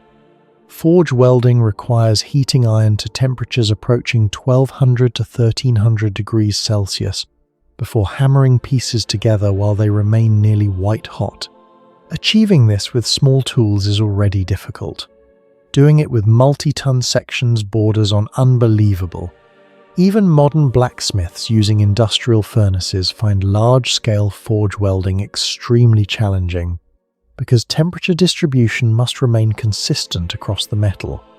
Uneven heating creates cracks, weak joints, and structural instability. Yet the Delhi pillar survived for over 16 centuries without catastrophic failure. Its weld seams remain remarkably stable, even after enduring countless thermal cycles between scorching summers and cold winters. Some researchers compare the pillar to other ancient technological anomalies. Roman concrete, for example, has survived marine exposure for 2,000 years and in some environments outperforms modern cement. Damascus steel displayed microscopic carbide structures centuries before modern metallurgy understood crystallography. The Antikythera mechanism from ancient Greece demonstrated gear engineering sophistication previously thought impossible for its era. The Delhi pillar belongs in this same category. Artifacts that suggest ancient technological knowledge may have been far more advanced than conventional historical models assume. One particularly strange detail involves the pillar's slag inclusions. In modern metallurgy, slag trapped inside iron is usually considered a flaw because it weakens structural integrity. But microscopic studies of the Delhi pillar suggest the slag may actually contribute to corrosion resistance. These inclusions appear to help stabilize phosphorus near the surface, promoting formation of the protective mica-white layer. In other words, what modern engineering would classify as an imperfection may actually be the reason the structure survived. This has forced scientists to reconsider assumptions about ancient Indian metallurgy. Historical evidence already shows India possessed advanced ironworking traditions long before many regions of Europe. High-carbon crucible steel known as Wootz steel was exported from India to the Middle East centuries ago and may have contributed to the legendary Damascus blades. Ancient Indian furnaces achieved temperatures many historians once believed impossible for the period. The Delhi pillar may represent the peak of that forgotten metallurgical tradition. The environmental conditions surrounding the pillar create another puzzle. Delhi experiences intense seasonal changes, including monsoon humidity and high atmospheric pollution. Under such conditions, untreated iron should corrode aggressively. Modern steel structures exposed outdoors often require constant maintenance, anti-rust coatings, or galvanization. Yet the pillar's corrosion rate remained extraordinarily low for over 1,600 years. Scientists estimate the protective oxide layer developed at a rate of only about 1/20th of a millimeter over many centuries. Some researchers argue the local climate played a role because alternating wet and dry cycles helped stabilize the passive layer. But climate alone cannot explain the phenomenon. Thousands of other iron objects exposed to similar conditions deteriorated long ago. Another major mystery centers on the logistics of construction. The pillar stands more than 7 meters above ground, with an additional buried foundation section below the surface. The total weight exceeds 6,000 kilograms. Raising such an object vertically without modern cranes would require enormous coordination. Ancient builders may have used earthen ramps, pulley systems, or wooden scaffolding, but no definitive evidence survives, explaining the exact method. And if the pillar truly originated in Udayagiri rather than Delhi, the engineering challenge becomes even more astonishing. Moving a structure of that mass across rough terrain would rival some of the greatest transport mysteries of the ancient world, comparable to the megalithic stones of Baalbek or the statues of Easter Island. Over time, myths naturally formed around the pillar. One popular legend claimed that anyone who could stand with their back against the pillar and wrap both arms around it would receive good fortune. For decades, visitors touched the metal directly, unknowingly damaging portions of the protective surface. Eventually, authorities installed barriers to prevent further contact. More speculative theories suggest the pillar possesses unusual magnetic properties, or represents lost technological knowledge from a forgotten civilization. No scientific evidence supports extreme claims about alien technology or impossible metallurgy. Yet mainstream science openly admits that the pillar remains an anomalous artifact. Its combination of scale, purity, corrosion resistance, and manufacturing precision does not fit comfortably within older assumptions about 4th century metallurgy. Do you think the Delhi iron pillar was created using a lost ancient technology, or was it simply an extraordinary scientific accident far ahead of its time? Share your thoughts in the comments below.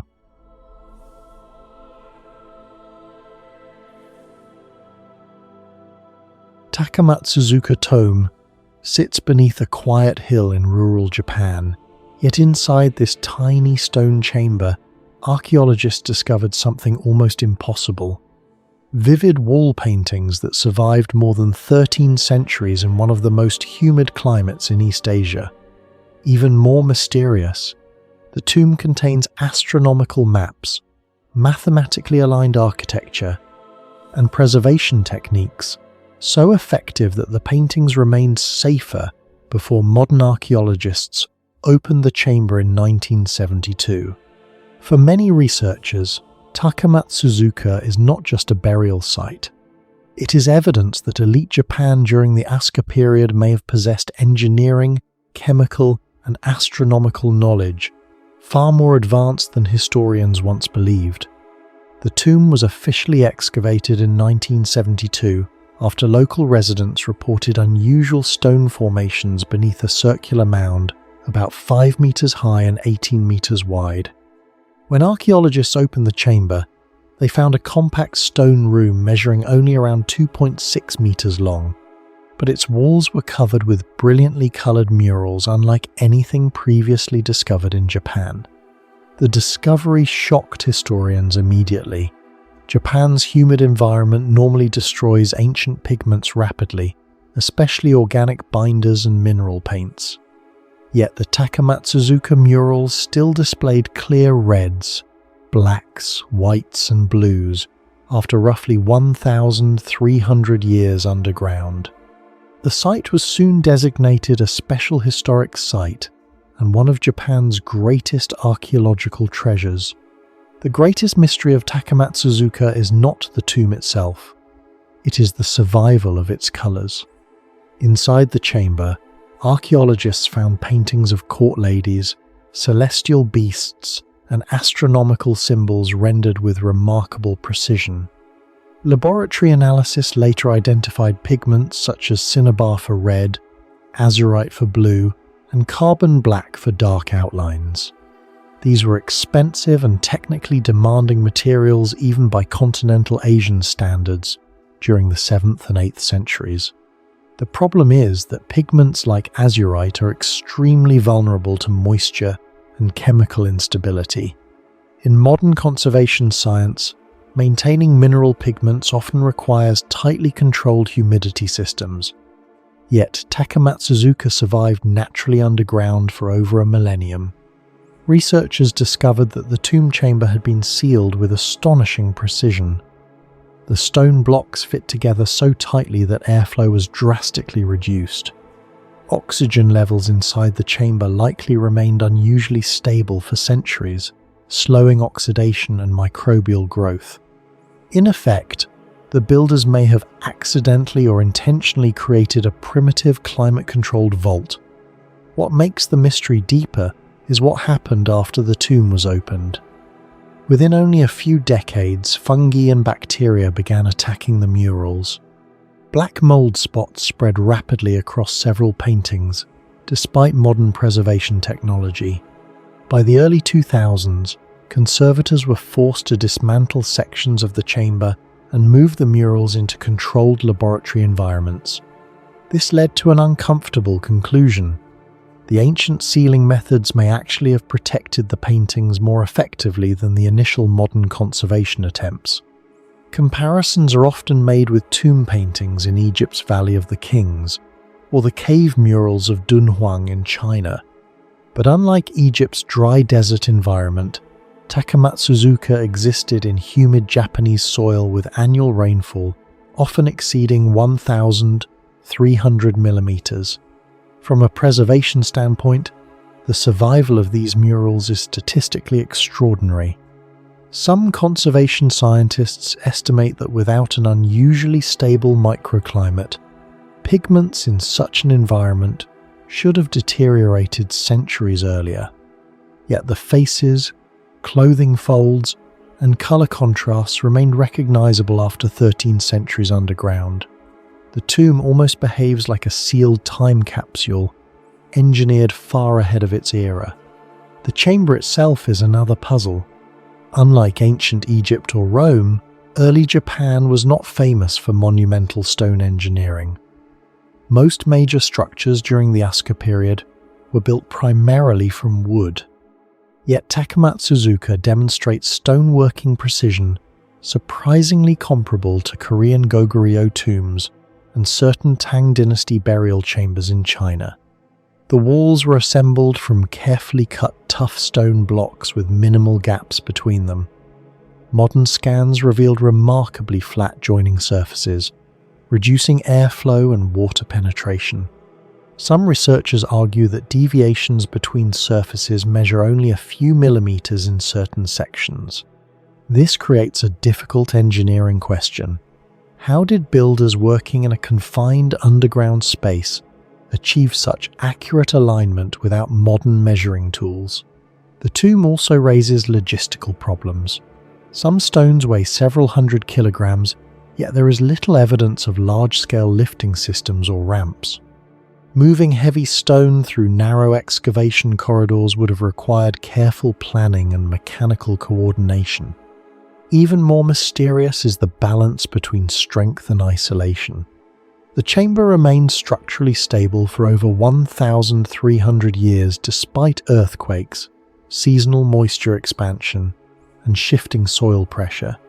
Japan is one of the most seismically active regions on Earth, experiencing thousands of measurable earthquakes every year. Ancient builders somehow created a chamber capable of surviving this unstable environment for centuries. Painted across the ceiling is one of the oldest known astronomical representations in Japan. Golden star markers appear against a dark background, forming constellations connected to East Asian celestial traditions. At first glance, it resembles imported Chinese astronomical symbolism from the Tang dynasty, but closer examination revealed something more sophisticated. The arrangement appears intentionally adapted to the curved geometry of the chamber ceiling. This matters because translating a flat star map onto a curved surface without distorting relative positions requires geometric understanding. Even today, astronomers and cartographers deal with similar projection problems when converting celestial coordinates into visual maps. Some scholars believe the mural reflects direct transmission of advanced astronomical knowledge from China or the Korean peninsula. Others argue the Japanese court had already developed its own educated class capable of understanding celestial positioning for ritual, political, and calendrical purposes. The ceiling also connects to broader East Asian cosmology. Ancient rulers often linked political legitimacy to celestial order. In this sense, the tomb may have functioned not merely as a burial chamber, but as a symbolic model of the universe itself. The walls contain depictions of the four guardian beasts of East Asian cosmology: the azure dragon, white tiger, vermilion bird, and black tortoise. Each creature corresponds to a cardinal direction, a season, and a section of the sky. Their placement inside the tomb was not random. The orientation aligns closely with traditional cosmological systems used in China and Korea for geomancy and royal burials. This suggests the builders used astronomical observation during construction. Without magnetic surveying instruments or modern compasses, ancient engineers likely relied on solar positioning and stellar tracking to establish orientation. The precision is impressive considering the tomb's compact scale. Even small directional errors could disrupt symbolic alignment. Yet the chamber maintains a coherent cosmological arrangement that survived intact for centuries. The famous female figures painted inside the tomb may be the strongest evidence of cultural exchange across East Asia during the Asuka period. Their hairstyles, layered robes, facial proportions, and shading techniques strongly resemble Tang Dynasty artistic traditions and Goguryeo mural painting styles. Yet the paintings were created inside Japan. This has led historians to debate whether foreign artists participated directly in constructing the tomb. Some theories suggest immigrant craftsmen from the Korean peninsula brought specialized painting techniques to the Japanese court. Others believe elite Japanese artists studied continental methods and adapted them locally. Either explanation points towards something larger: a sophisticated international flow of knowledge, technology, and artistic methods moving across East Asia more than 1,300 years ago. In other words, Takamatsuzuka may represent not an isolated Japanese achievement, but part of an interconnected scientific and cultural network stretching across ancient Asia. To this day, the identity of the person buried inside Takamatsuzuka tomb remains unknown. The sophistication of the chamber suggests the occupant may have belonged to the imperial family or an elite noble connected to Tang China or the Korean peninsula. Who do you think was truly buried inside the Takamatsuzuka tomb? A royal prince, a foreign noble, or someone whose identity was intentionally erased from history? Share your theories in the comments below.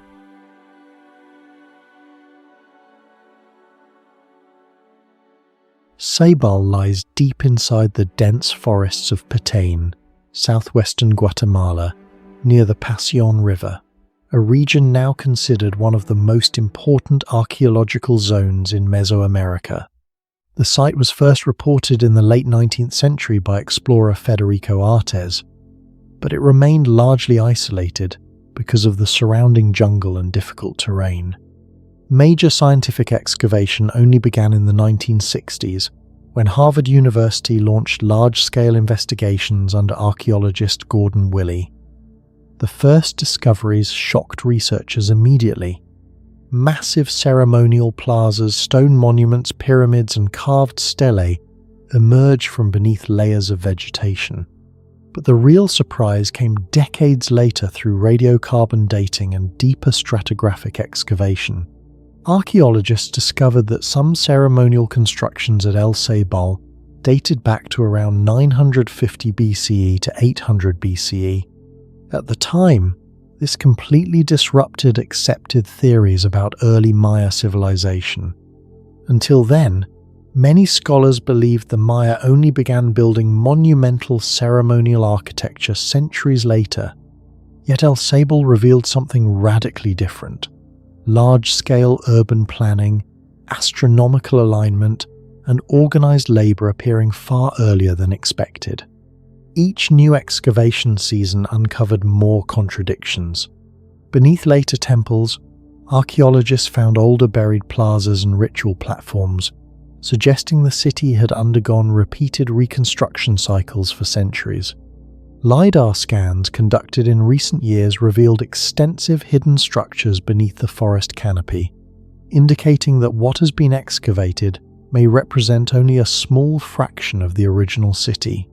One of the greatest mysteries surrounding Ceibal is the precision of its ceremonial layout.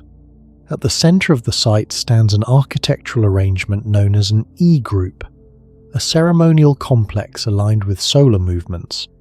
Similar structures appear across Mesoamerica, but the one at Ceibal is among the earliest ever discovered. The alignment is astonishing. During equinoxes and solstices, the rising sun appears at carefully planned positions relative to the eastern platforms. Researchers using modern surveying equipment found that several structures align with solar events with only minimal deviation. The question is deeply unsettling for archaeologists. How did a society with no metal instruments, no optical devices, and no written mathematical system comparable to later civilizations achieve this level of astronomical planning?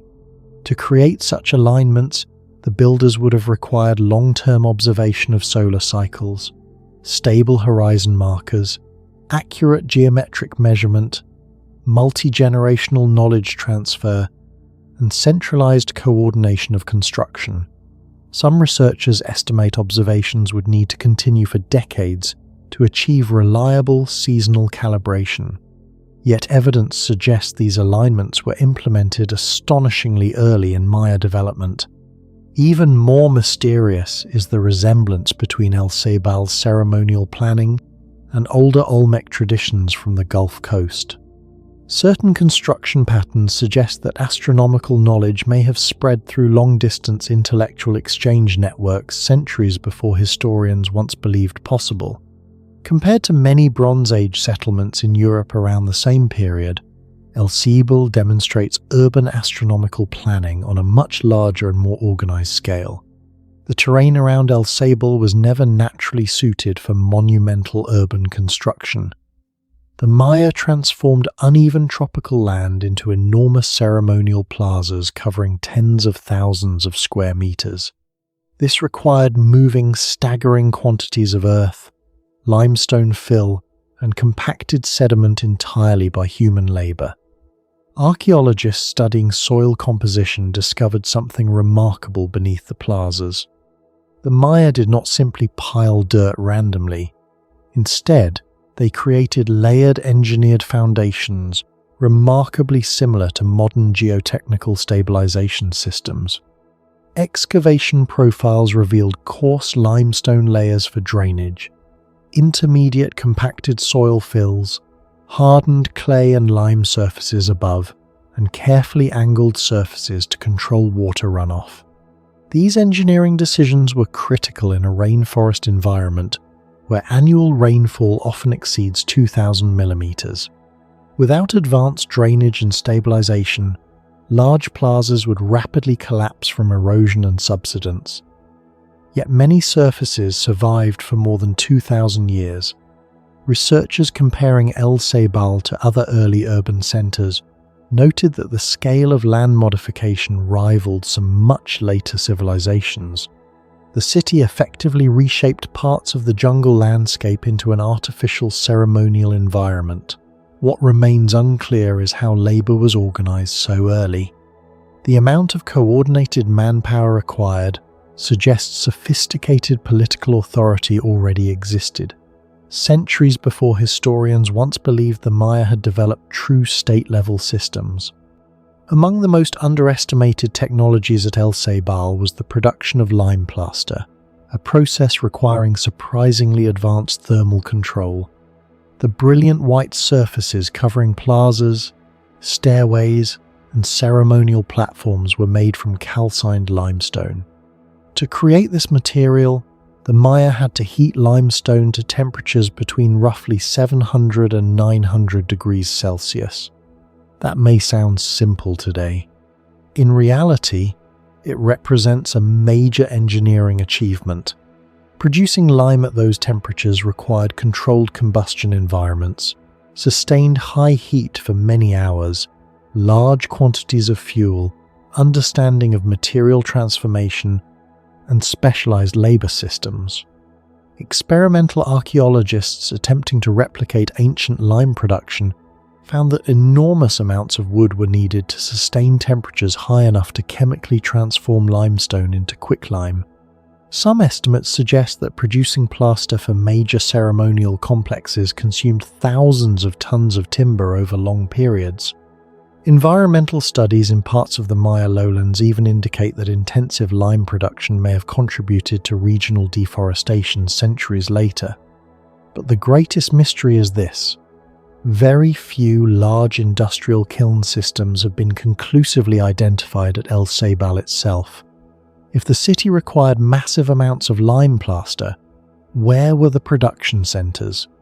Several theories attempt to explain this contradiction.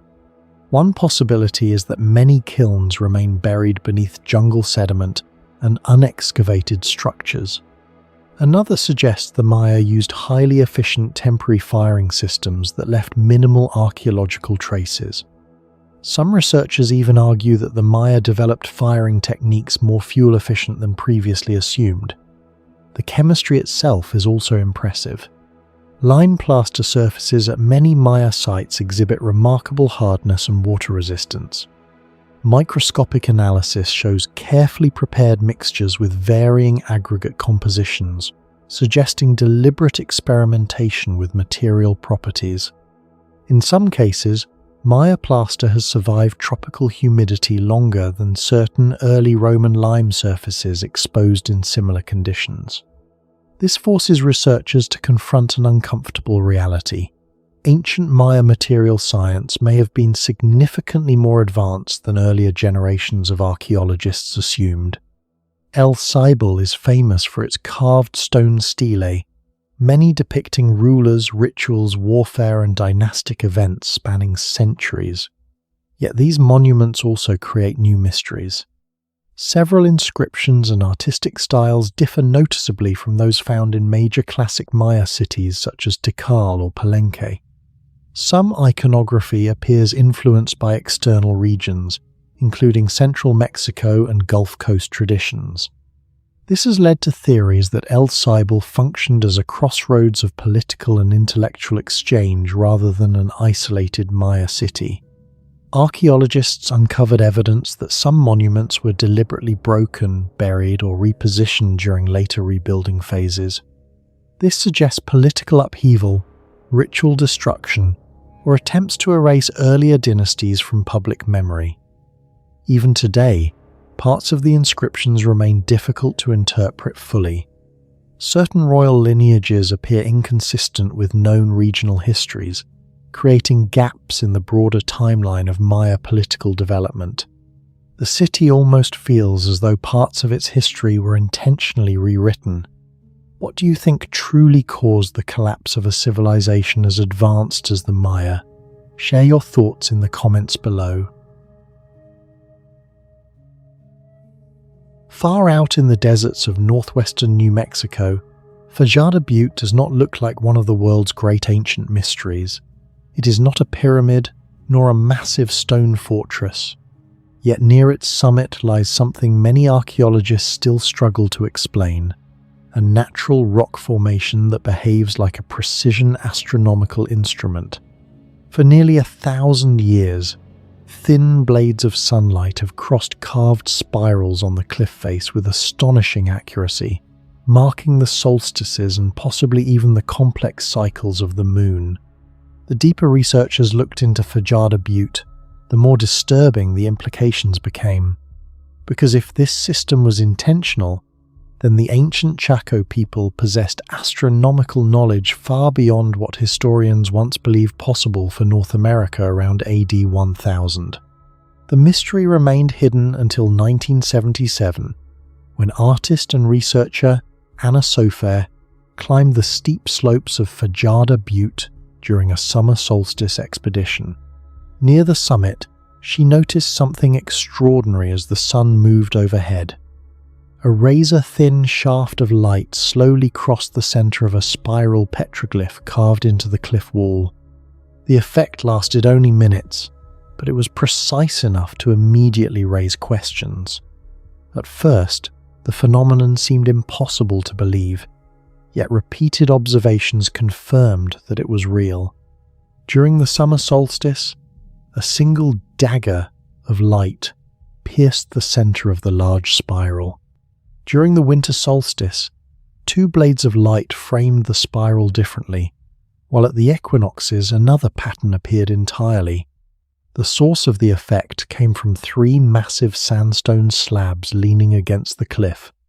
Narrow gaps between the slabs created beams of sunlight that shifted throughout the year, functioning almost like a giant optical device built directly into the mountain. What shocked researchers most was the precision. The spirals were not illuminated randomly. The light aligned with critical astronomical dates with remarkable consistency, behaving almost like a solar calendar capable of tracking the annual movement of the sun across the horizon. Then came an even more unsettling possibility. The system might also track the moon. This is the point where Fajada Butte transforms from an archaeological curiosity into one of the most controversial ancient scientific mysteries in North America. The ancient Chaco people flourished between roughly A.D. 850 and 1150. They built enormous great houses, such as Pueblo Bonito, using hundreds of thousands of sandstone blocks, transported timber from forests located more than 70 kilometers away, and constructed roads stretching across the desert in nearly perfect straight lines. Yet for decades, archaeologists assumed their astronomy was relatively simple and mainly connected to seasonal agriculture. Fajada Butte completely changed that assumption. Further analysis suggested the sun dagger site may not only track the solar year, but also the lunar standstill cycle, one of the most difficult naked-eye astronomical cycles to observe. Every 18.6 years, the moon reaches its maximum northern and southern rising positions on the horizon. This phenomenon, known as a major lunar standstill, subtly changes where the moon rises and sets over long periods of time. Tracking such a cycle is extraordinarily difficult without generations of continuous observation. Even many advanced ancient civilizations left limited evidence of monitoring it with precision. Yet researchers studying Fajada Butte identified possible alignments connected to this exact cycle. If true, the implications are enormous. Recognizing an 6-year lunar cycle would require observers to maintain accurate records across multiple generations, demanding organized knowledge transmission, long-term discipline, and a deep understanding of repeating celestial mechanics. In Europe, the builders of Stonehenge are often credited with advanced astronomy because the monument aligns with solstice sunrise positions. But Stonehenge relies on massive visible architecture aimed toward the horizon. Fajada Butte is fundamentally different. Its system uses moving light itself as the measuring mechanism. The comparison becomes even more unsettling when precision is examined closely. At Fajada Butte, shifts of only a few centimeters in the rock slabs would completely disrupt the light pattern. Researchers estimated that the sunlight beams striking the spiral during the summer solstice can appear thinner than the width of a human hand. That level of optical accuracy strongly suggests deliberate positioning rather than coincidence.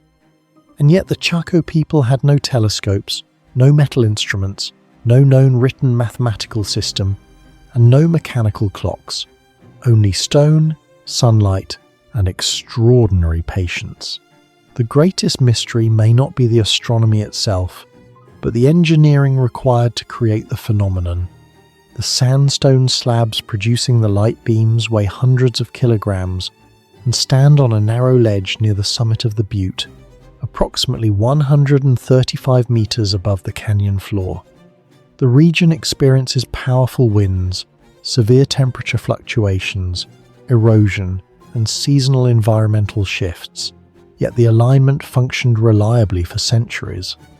Modern engineers studying the site discovered that the optical effect depends on extremely narrow tolerances. Even slight changes in angle or slab spacing would shift the light entirely away from the spiral carvings. In other words, the system behaves more like precision architecture than random geology. Some geologists argue the slabs formed naturally, and the Chaco people merely recognized the phenomenon afterward.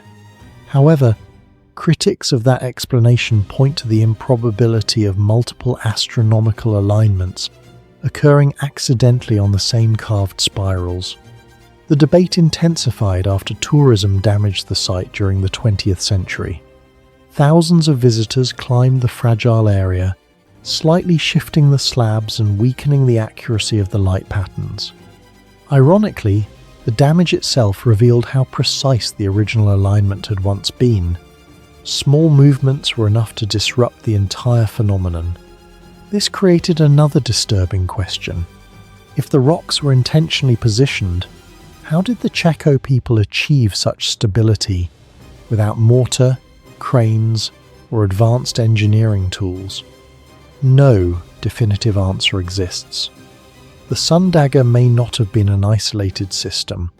Evidence increasingly suggests it formed part of a much larger astronomical landscape spread throughout Chaco Canyon. Chaco Canyon contains massive ceremonial complexes aligned with solar and lunar events. Pueblo Bonito alone contained more than 600 rooms and required an estimated 30,000 timber beams for construction. Some roads radiating outward from the canyon extend for dozens of kilometers in nearly perfect straight lines, ignoring difficult terrain and natural obstacles entirely. Satellite imagery later revealed that several structures appear aligned with celestial directions, including solstice, sunrise, and sunset positions. Some archaeologists now believe Fajada Butte served as the central calibration point for the entire Chaco system, a high observation platform where priest astronomers could track celestial movement and synchronize ceremonies throughout the region. If this interpretation is correct, then the Chaco civilization may have operated one of the most sophisticated astronomical traditions in pre-Columbian North America. Unlike the monumental observatories of the Maya, however, the Chaco system remains strangely subtle, hidden within cliffs, shadows, and patterns of light visible only during precise moments of the year.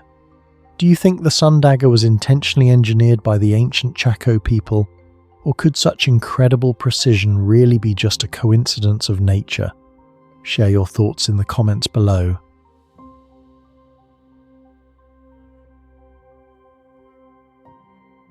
Sanctuary of Panoyas sits high in the granite hills near Vila Real in northern Portugal, far from the monumental skyline of Rome or the polished marble sanctuaries of Greece. At first glance, the site looks incomplete, almost primitive scattered boulders, carved basins, channels cut into bare stone, and inscriptions etched directly into the rock itself. But when archaeologists began studying the sanctuary in detail, they realized Panoyas was not a ruined temple. It was something far stranger, a ritual complex engineered directly into solid granite, operating almost like a ceremonial machine. Even today, nearly 2,000 years after its construction, researchers still cannot fully explain how or why this place was designed with such precision. The first modern descriptions of Panoyas appeared in the 18th century, when local scholars documented mysterious Latin inscriptions carved into the stone. Early travellers assumed the site was a damaged Roman shrine, but excavations during the 20th century revealed something much more unusual. Beneath layers of soil and vegetation, archaeologists uncovered a network of carved basins, channels, cavities, and stairways spread across multiple granite outcrops. Each excavation season revealed another part of the system. One basin connected to a narrow drainage groove. Another led toward a lower platform blackened by ancient burning. Some cavities appeared designed to collect liquid, while others seemed intended for fire rituals. Then came the discovery that transformed Panoyas from a forgotten provincial shrine into one of the most mysterious ritual sites in Europe. Several inscriptions explicitly described sacrificial procedures. One inscription explained where animals were killed, another described where blood flowed, others identified the locations where organs were burned for the gods. Suddenly, archaeologists realized the carved channels were not decorative. They formed part of an operational ritual system designed to direct liquids and movement through the sanctuary with extraordinary control. That discovery created a deeper mystery. The entire complex had been cut directly into granite, one of the hardest common stones on Earth, measuring roughly 6 to 7 on the Mohs hardness scale. Granite is dramatically more difficult to shape than limestone, the material used in many Roman monuments. Yet Panoyas contains dozens of carved features spread across uneven terrain. Some basins are more than a meter deep. Several channels maintain consistent slopes across naturally fractured rock surfaces. Even today, granite quarrying requires steel tools, abrasives, and large amounts of labor. Creating Panoyas with Iron Age or Roman-era technology would have demanded an enormous workforce and exceptional planning. Archaeologists studying tool marks at the sanctuary noticed something unusual. Many cuts appear smoother and more controlled than typical Roman quarry marks. Instead of random hammer fractures, certain surfaces show signs of deliberate abrasion and leveling. Some researchers believe the builders may have used quartz sand mixed with water as an abrasive polishing system, slowly grinding the granite over years or decades. Similar techniques were proposed for ancient Egyptian granite works at Aswan and parts of the Serapeum of Saqqara, but Panoyas presents the same puzzle on a ritual landscape scale rather than inside a single monument. The layout itself is equally difficult to explain. Roman religious architecture was usually geometric and centralized. Temples were designed around symmetry, courtyards, and axial planning. Panoyas ignores nearly all of those conventions. The sanctuary spreads across natural rock formations in a fragmented pattern. Participants moving through the site would climb uneven stairways, pass through narrow stone corridors, and transition between different elevations before reaching the upper ritual areas. Some archaeologists believe this movement was intentional, not merely practical, but psychological. The sanctuary may have been designed to create a staged spiritual ascent, where physical movement through stone symbolized movement between worlds. As excavations expanded, researchers uncovered evidence suggesting Panoyas was not originally Roman at all. The sanctuary appears to combine Roman ritual inscriptions with much older indigenous traditions from Celtic Iberian cultures that occupied the region before Roman conquest. That possibility changed the interpretation of the site completely. Instead of building a new temple, Roman authorities may have adapted an already sacred prehistoric location. If true, portions of the granite carving system could predate Roman occupation by centuries. This theory gained attention because Panoyas resembles almost nothing else in the Roman world.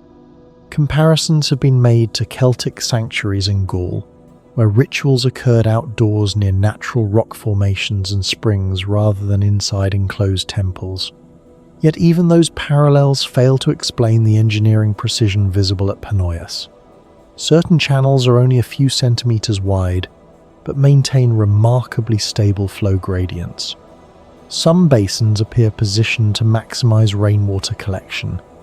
Others align with natural depressions in ways that suggest the builders deeply understood the behavior of water across the granite surface.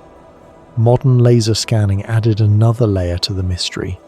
High-resolution surveys revealed that several carved lines maintained straighter trajectories than previously believed possible for freehand carving on irregular granite terrain.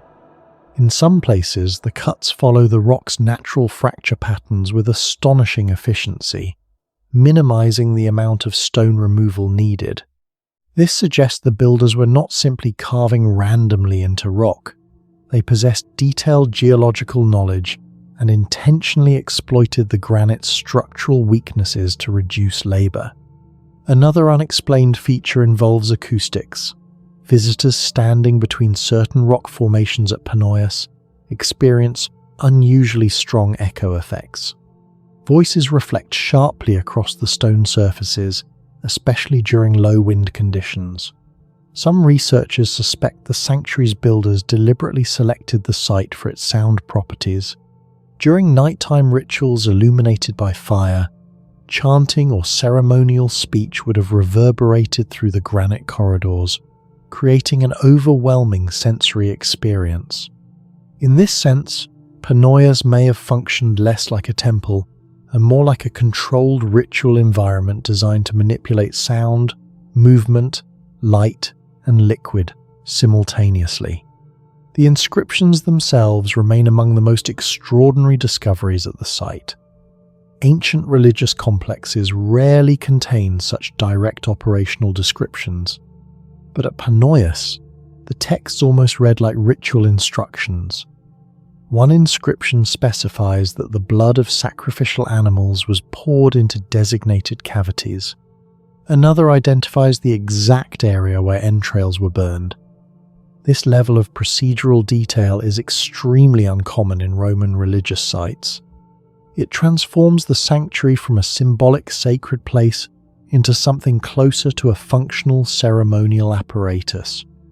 And yet many parts of the system still make no sense. Some basins appear too small for sacrifice. Others lack obvious drainage paths. Several carved depressions seem positioned in impractical locations unless wooden or metal structures once existed above them and later disappeared.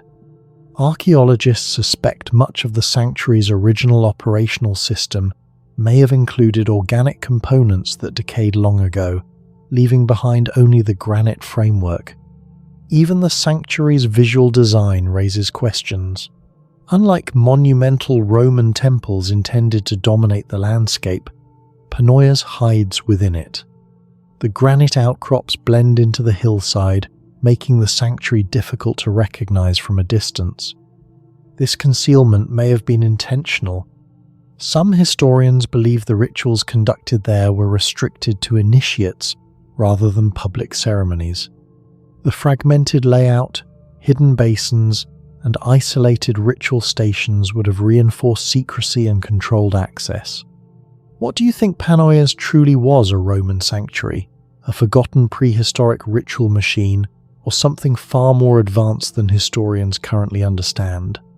Share your thoughts and theories in the comments below. Winter sunlight enters the tomb for only a few minutes each year.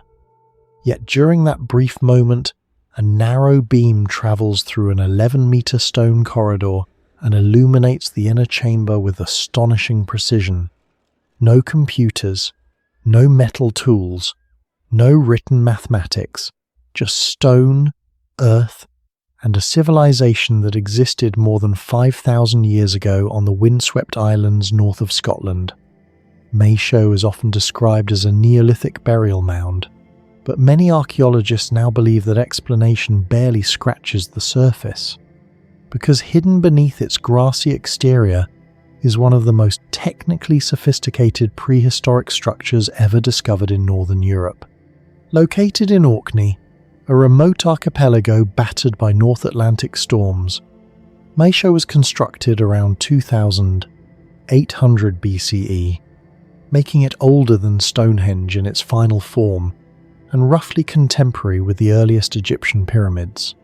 The monument stands about 7 meters high and is surrounded by a circular ditch nearly 40 meters wide. From the outside it appears simple, almost primitive, but inside the engineering becomes deeply unsettling.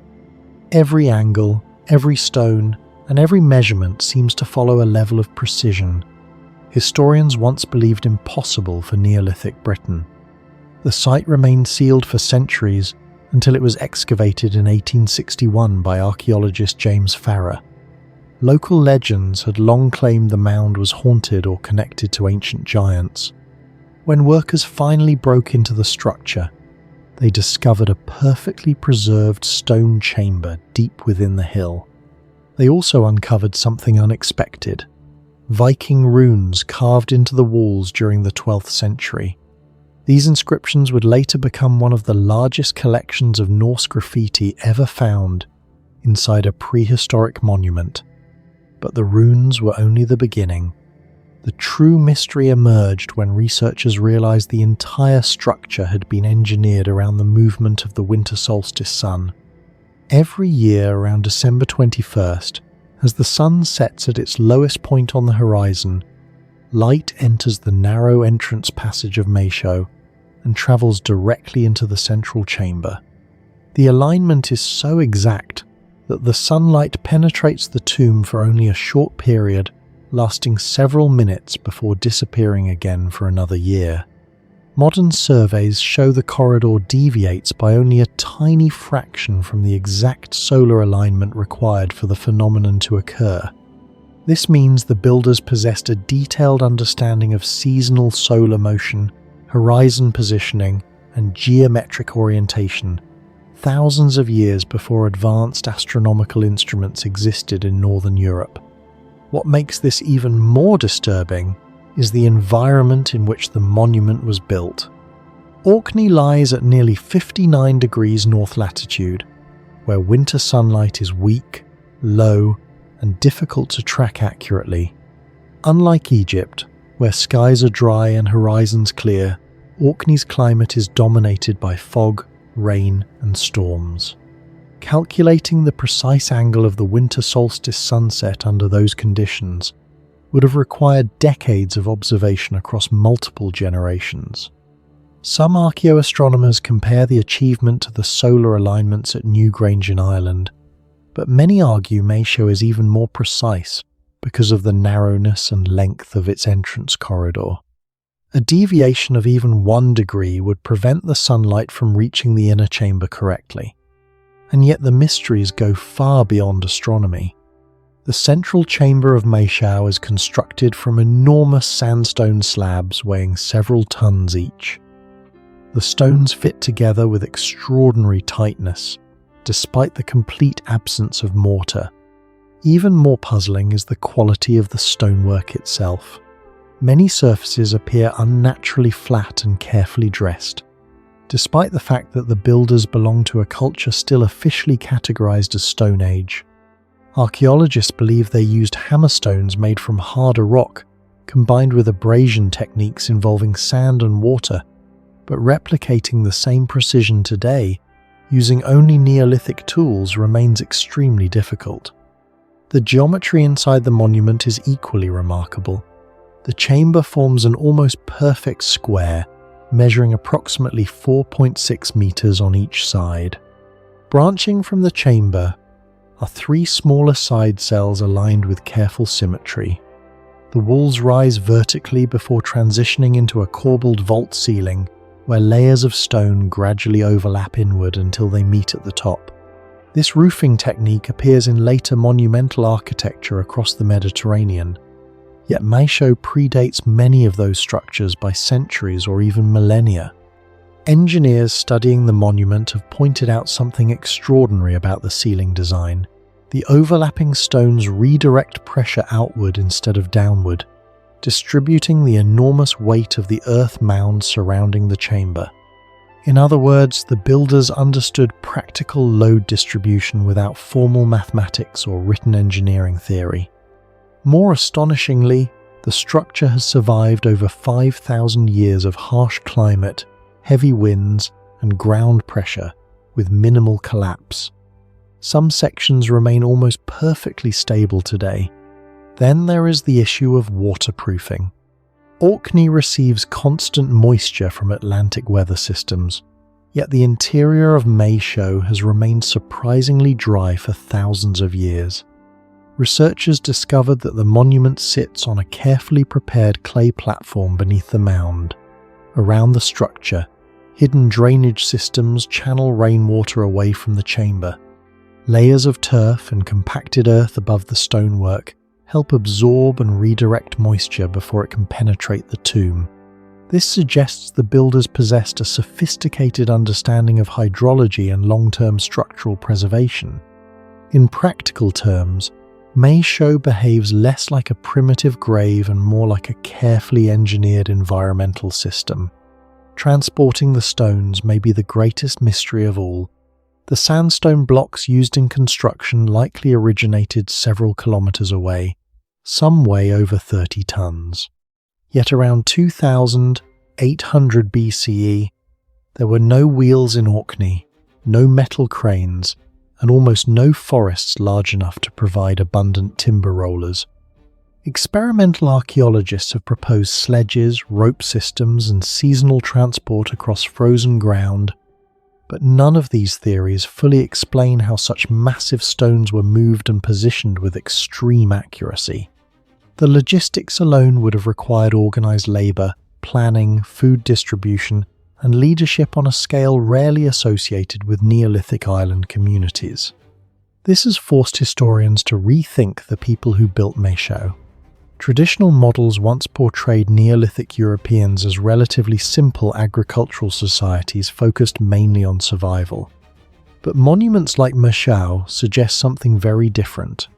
A culture capable of long-term astronomical observation, large-scale labor coordination, advanced structural engineering, and symbolic architecture tied to cosmological beliefs. Some researchers now suspect Maeshowe was never intended to function solely as a tomb.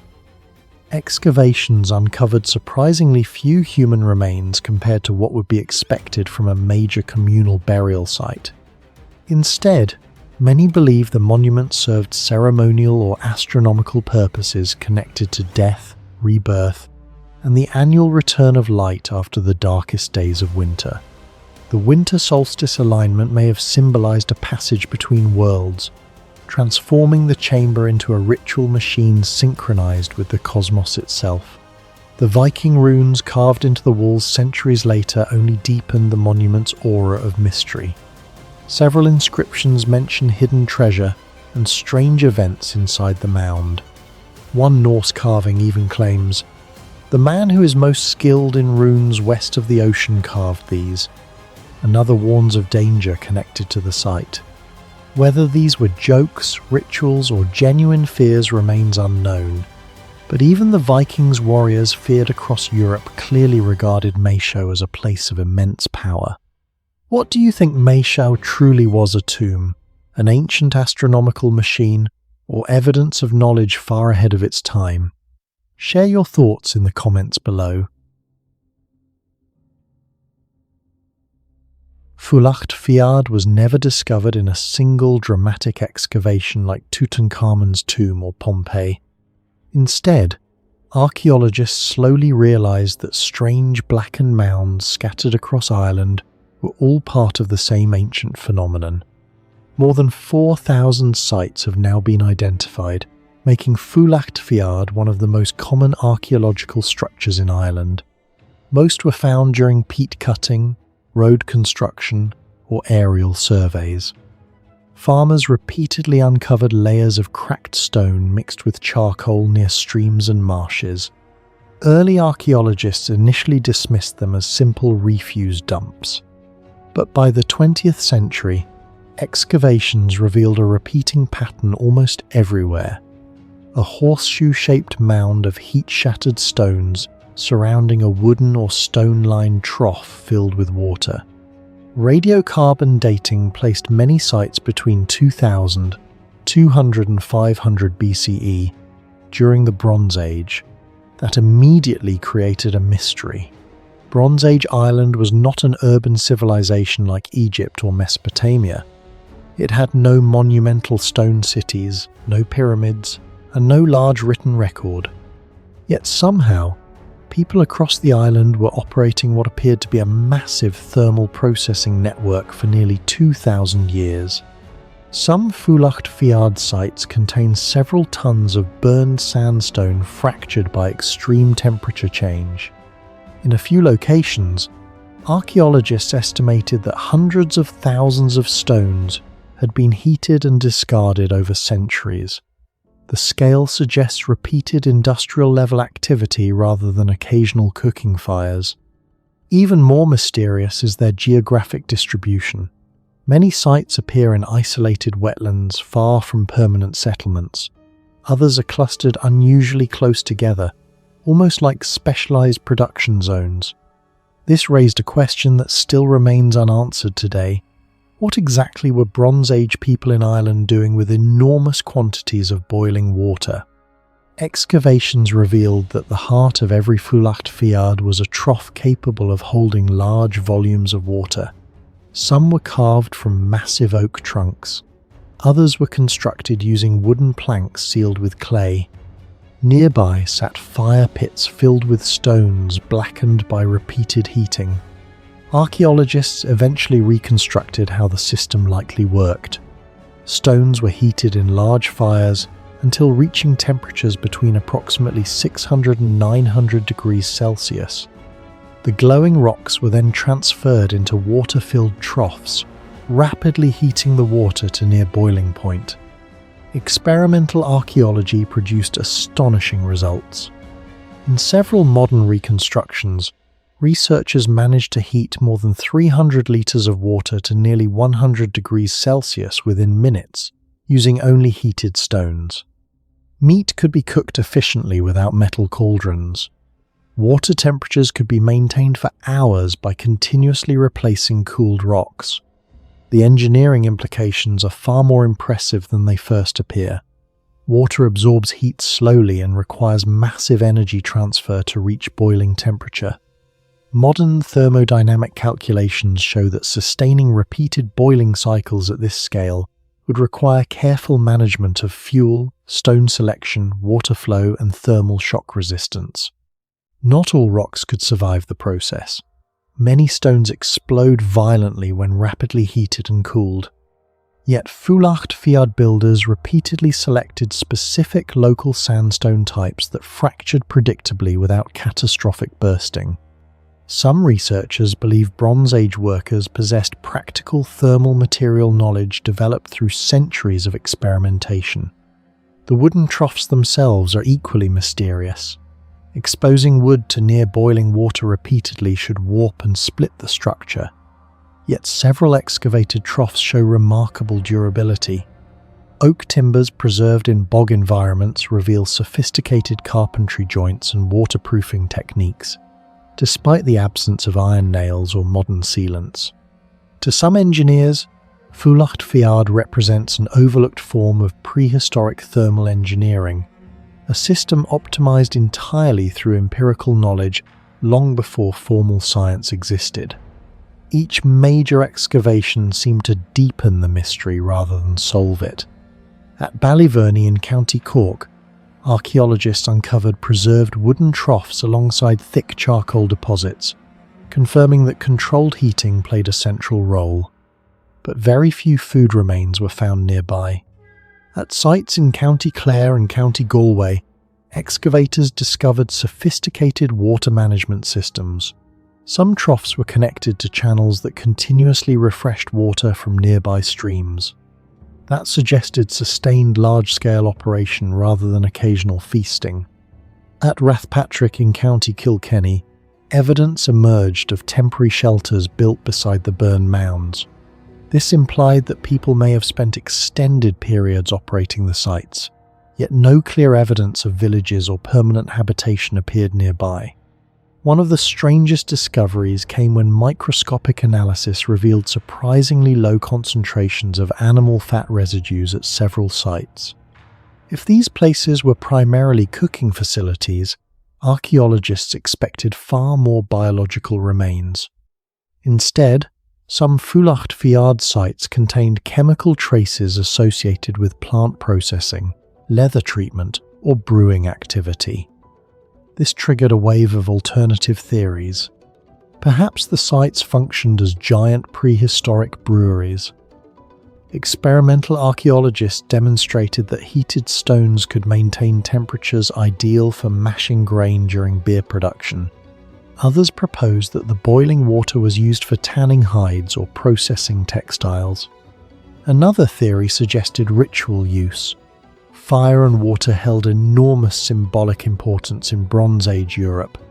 Some Fulacht Fiadh were deliberately placed in liminal landscapes, marshes, bog edges, and river crossings locations frequently associated with ritual deposition in ancient Celtic culture. Yet none of the theories fully explains all known evidence. Some sites are too large for ordinary cooking. Others lack industrial waste, expected from tanning or brewing. The same structure appears to have been adapted for multiple functions across different regions and centuries. That versatility may itself be the key to the mystery. The sheer number of Fulacht Fiadh sites forces archaeologists to reconsider how technologically advanced Bronze Age Ireland may actually have been. Unlike Stonehenge or the pyramids, Fulacht Fiadh left no towering monuments. Their technology was based on energy management rather than massive architecture. But in terms of labour and resource consumption, the scale may have rivaled far more famous ancient projects. Some burned mounds measure over 30 metres across and contain layers accumulated through centuries of operation. Researchers estimate that certain sites processed thousands of heating cycles over their lifetimes. This required enormous quantities of wood fuel. One study estimated that maintaining regular boiling operations at larger sites could consume several tons of timber annually. Across thousands of locations, the environmental impact would have been immense. That raises another mystery. Why would Bronze Age communities invest so much labour and fuel into this technology for nearly 2 millennia? The answer may lie in specialisation. Archaeologists increasingly suspect that Fulacht Fiadh formed part of a decentralised production network. Different sites may have served different purposes depending on geography, water supply, nearby resources, and seasonal activity. Some may indeed have been cooking centres during large gatherings. Others could have processed leather, brewed alcohol, extracted animal fats, steamed textiles, or even produced salt through evaporation techniques. If true, Fulacht Fiadh was not a single-purpose invention but an adaptable thermal platform, a Bronze Age technology system flexible enough to support multiple industries long before mechanized civilization emerged. Around the beginning of the Iron Age, Fulacht Fiadh sites gradually disappeared from the archaeological record. After nearly 2,000 years of widespread use, the technology was suddenly abandoned. No written explanation survives. No mythology clearly describes their true purpose. Unlike Roman baths or medieval furnaces, Fulacht Fiadh vanished almost silently from history. This disappearance is one of the strongest arguments that these sites were more technologically significant than they appear. Technologies that persist for centuries usually solve important economic or social problems. Fulacht Fiadh survived for almost as long as the Egyptian pyramid building era, yet modern civilization still cannot say with certainty what they were primarily designed to do.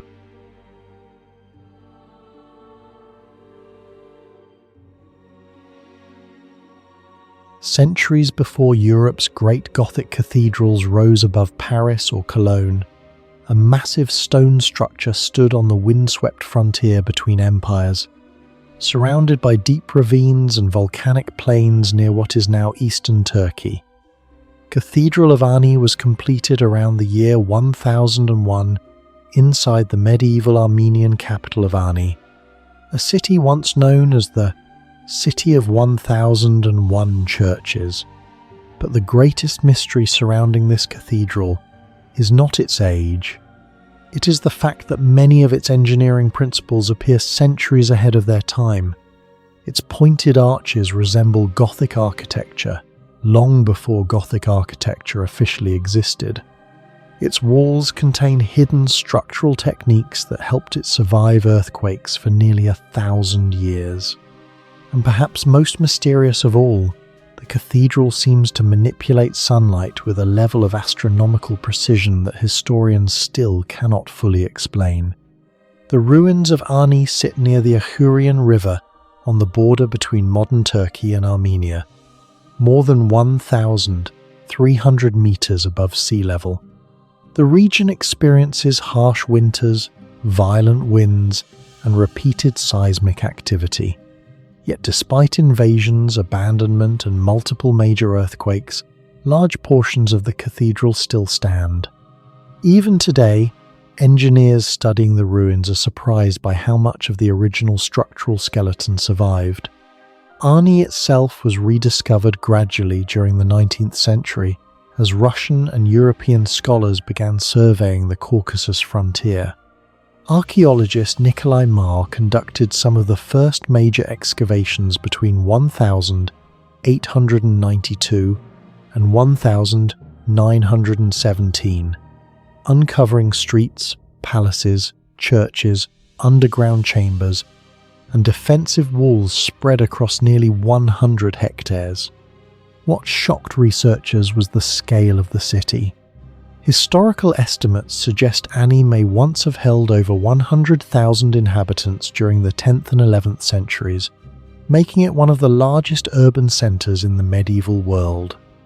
At a time when London likely contained fewer than 20,000 people, Ani was a thriving crossroads connecting Byzantium, Persia, Central Asia, and the Silk Road trade network. But among all the structures uncovered, the Cathedral of Ani immediately became the most controversial. Historians noticed that its architectural features looked strangely modern. The cathedral was designed by the Armenian architect Trudat, the same master builder who repaired the dome of Hagia Sophia in Constantinople after the devastating earthquake of 989. This detail alone changed how researchers viewed the site. Hagia Sophia was one of the most advanced engineering achievements on Earth at the time, and Trudat's involvement suggested that Ani may have inherited experimental structural knowledge from Byzantine engineering traditions. The most striking feature of the cathedral is its use of pointed arches and vertical load distribution. In Europe, pointed arches became strongly associated with Gothic cathedrals beginning in the 12th century, especially structures like Notre Dame de Paris.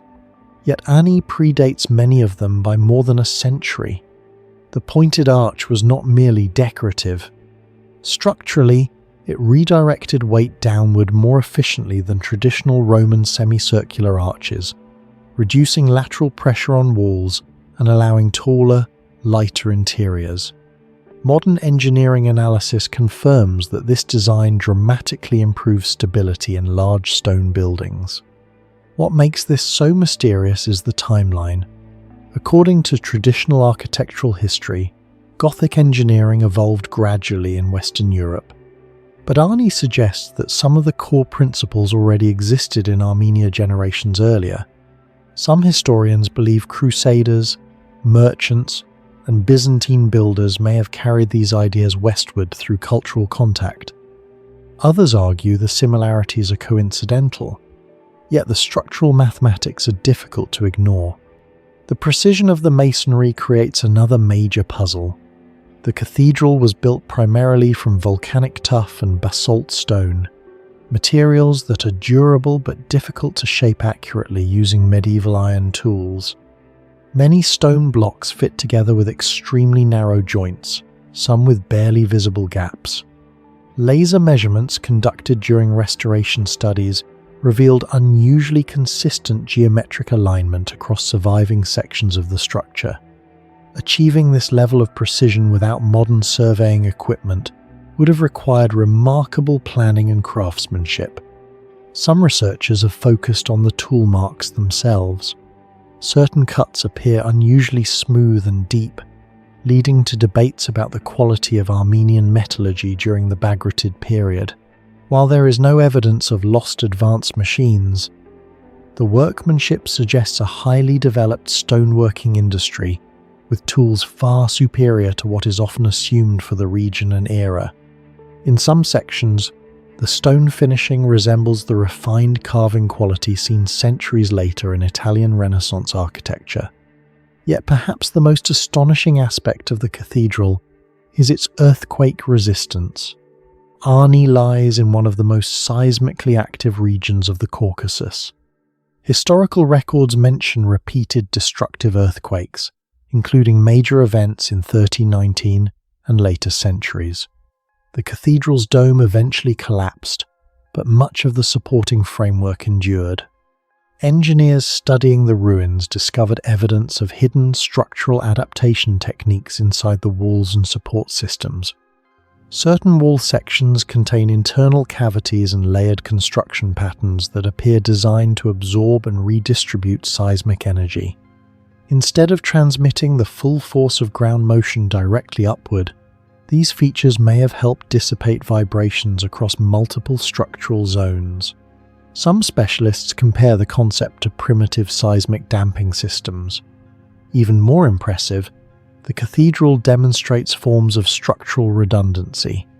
In modern engineering, redundancy means that if one component fails, the entire building does not immediately collapse. Ani appears to contain this principle centuries before formal structural engineering existed as a science. But the deepest mystery surrounding the Cathedral of Ani is not found in its stone, it appears in its light. Throughout the year, sunlight enters the cathedral at dramatically different angles, transforming the interior space with precise illumination effects. During certain seasons, beams of light strike specific zones near the altar and central nave with remarkable accuracy. Researchers studying the orientation of the cathedral noticed that these effects do not appear random. The building's alignment suggests deliberate astronomical calculation. This has led some historians to compare Ani with ancient solar-oriented structures such as Newgrange in Ireland, Abu Simbel in Egypt, or the Maya temples of Chichen Itza. In those sites, sunlight was carefully engineered to interact with sacred spaces during solstices or equinoxes. At Ani, the phenomenon is less obvious but potentially just as sophisticated. The cathedral's windows are positioned in ways that maximize changing seasonal illumination while maintaining structural balance. Light entering through the upper openings creates shifting patterns across columns and arches throughout the day. Some researchers believe the builders intentionally designed these effects to symbolize divine presence or cosmic order. Others argue the alignments may have functioned as liturgical calendars tied to religious ceremonies. What makes this difficult to explain is the level of precision involved. To achieve such controlled solar effects, the builders would have needed accurate knowledge of the sun's seasonal movement, local horizon angles, and the cathedral's exact orientation relative to Earth's axis. There are no surviving technical documents describing how these calculations were performed, yet the evidence inside the structure strongly suggests intentional design rather than coincidence. Even more intriguing is the psychological effect created by the light itself. Unlike many medieval churches where interiors remain uniformly dim, Ani's illumination changes dynamically as sunlight moves through the structure. This creates moments where certain architectural features suddenly emerge from darkness while others disappear. Modern architects sometimes describe the experience as cinematic. It transforms the building into a moving environment rather than a static space. The mystery deepens further when considering the cultural position of Ani itself. The city stood at the intersection of Armenian, Byzantine, Persian, and Islamic worlds. Some decorative geometries inside the cathedral resemble patterns later common in Islamic architecture, while the structural systems anticipate Gothic Europe. Ani seems less like an isolated medieval city and more like a forgotten transfer point of architectural knowledge between civilizations. Then the city vanished. Beginning in the 13th century, invasions, shifting trade routes, political instability, and earthquakes slowly destroyed Ani's importance. By the 18th century, much of the city had been abandoned entirely. Winds swept through empty churches, roofs collapsed, knowledge disappeared. The engineering traditions that produced the cathedral faded into obscurity, leaving behind only fragments of stone and unanswered questions.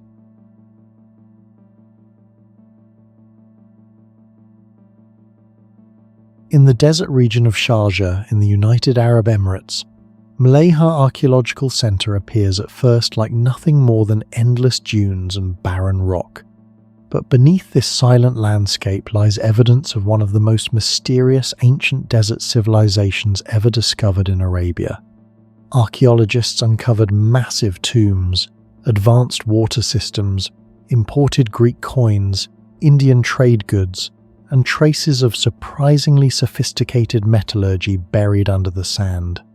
What makes Mleiha so strange is not just its age, but the level of engineering hidden in a place where survival itself should have been nearly impossible. Thousands of years ago, people here built a thriving settlement in one of the harshest climates on Earth, and many researchers still do not fully understand how they managed it. Modern excavations at Mleiha began during the 20th century after archaeologists noticed unusual stone formations and burial structures scattered across the Sharjah desert. Early surveys revealed artifacts dating from the Neolithic period all the way to the late pre-Islamic era, showing nearly continuous human activity for thousands of years. As excavations expanded, researchers uncovered massive communal tombs, underground water systems, iron tools, imported ceramics and coins from distant civilizations. Carbon dating and material analysis suggested that Mleiha became a major regional center between approximately the 3rd century BCE and the 3rd century CE. The scale of the discoveries shocked historians, because ancient southeastern Arabia had long been viewed as sparsely populated and technologically limited compared to Mesopotamia, Persia, or Egypt. Instead, Mleiha revealed evidence of a complex desert society, deeply connected to international trade networks stretching across thousands of kilometers.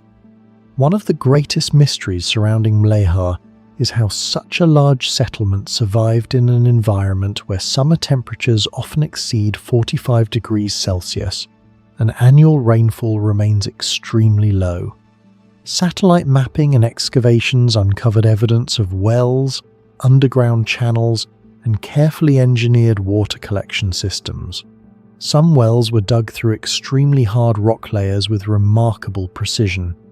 Even modern hydrologists have questioned how ancient workers identified underground water reserves so accurately without modern geological instruments.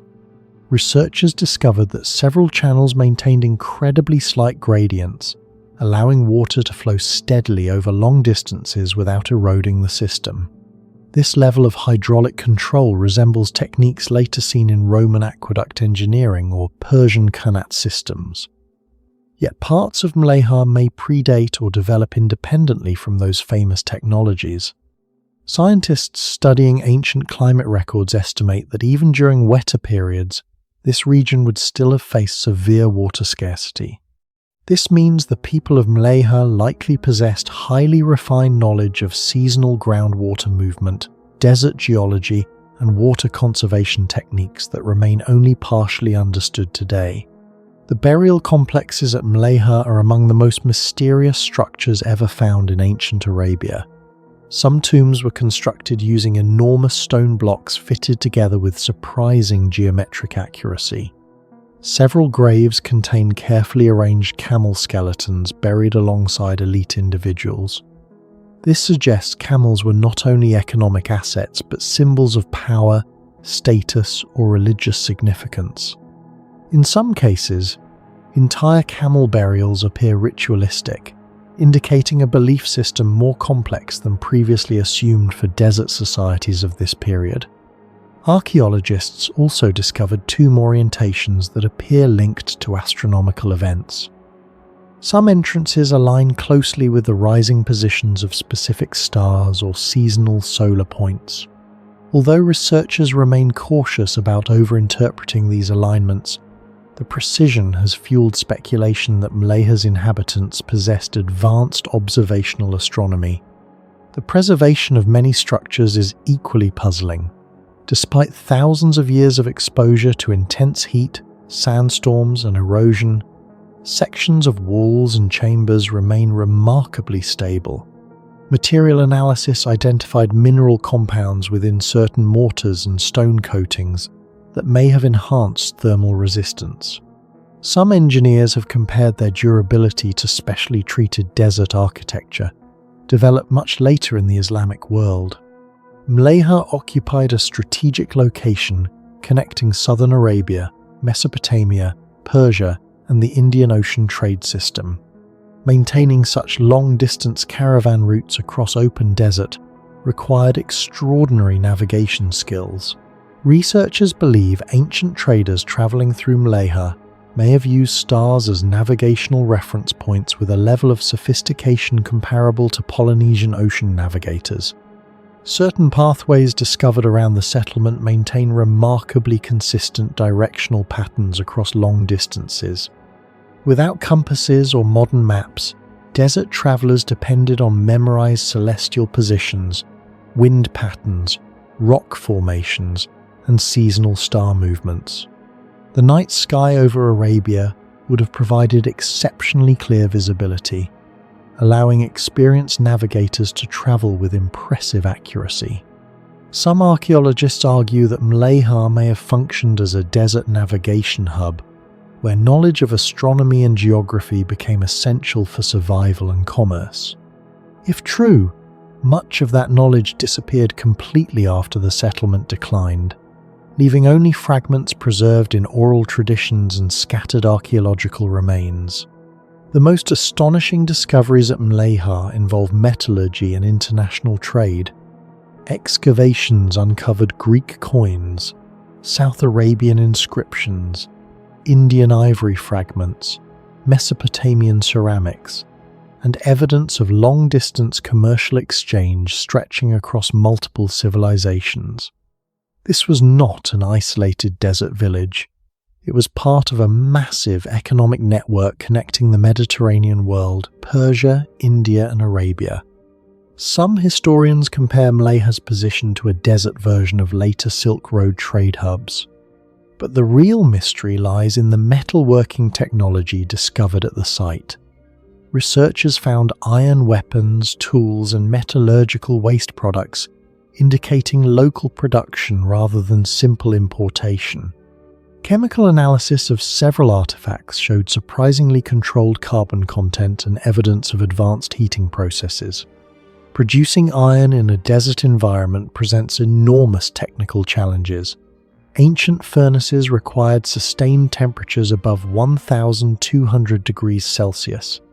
Achieving this would demand both efficient furnace engineering and large quantities of fuel resources extremely scarce in desert Arabia.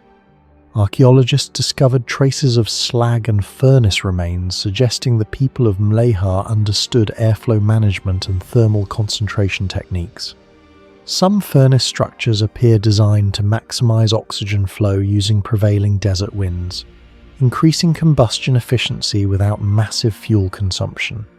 This has led some researchers to compare Mleiha's metallurgical knowledge with advanced ironworking traditions found in Anatolia or ancient Persia, yet no complete explanation exists for how such technology developed or spread into southeastern Arabia. Even more surprising is the evidence of imported materials from regions over 2,000 kilometers away. Isotope studies on certain artifacts suggest trade connections extending deep into the Indian subcontinent. Ancient coins found at the site include Hellenistic influences associated with the successors of Alexander the Great. Such discoveries radically changed historians' understanding of Arabia before Islam. Instead of isolated tribes surviving at the edges of civilization, Mleiha suggests the existence of economically connected societies participating in global trade centuries before the rise of the famous Islamic trade empires.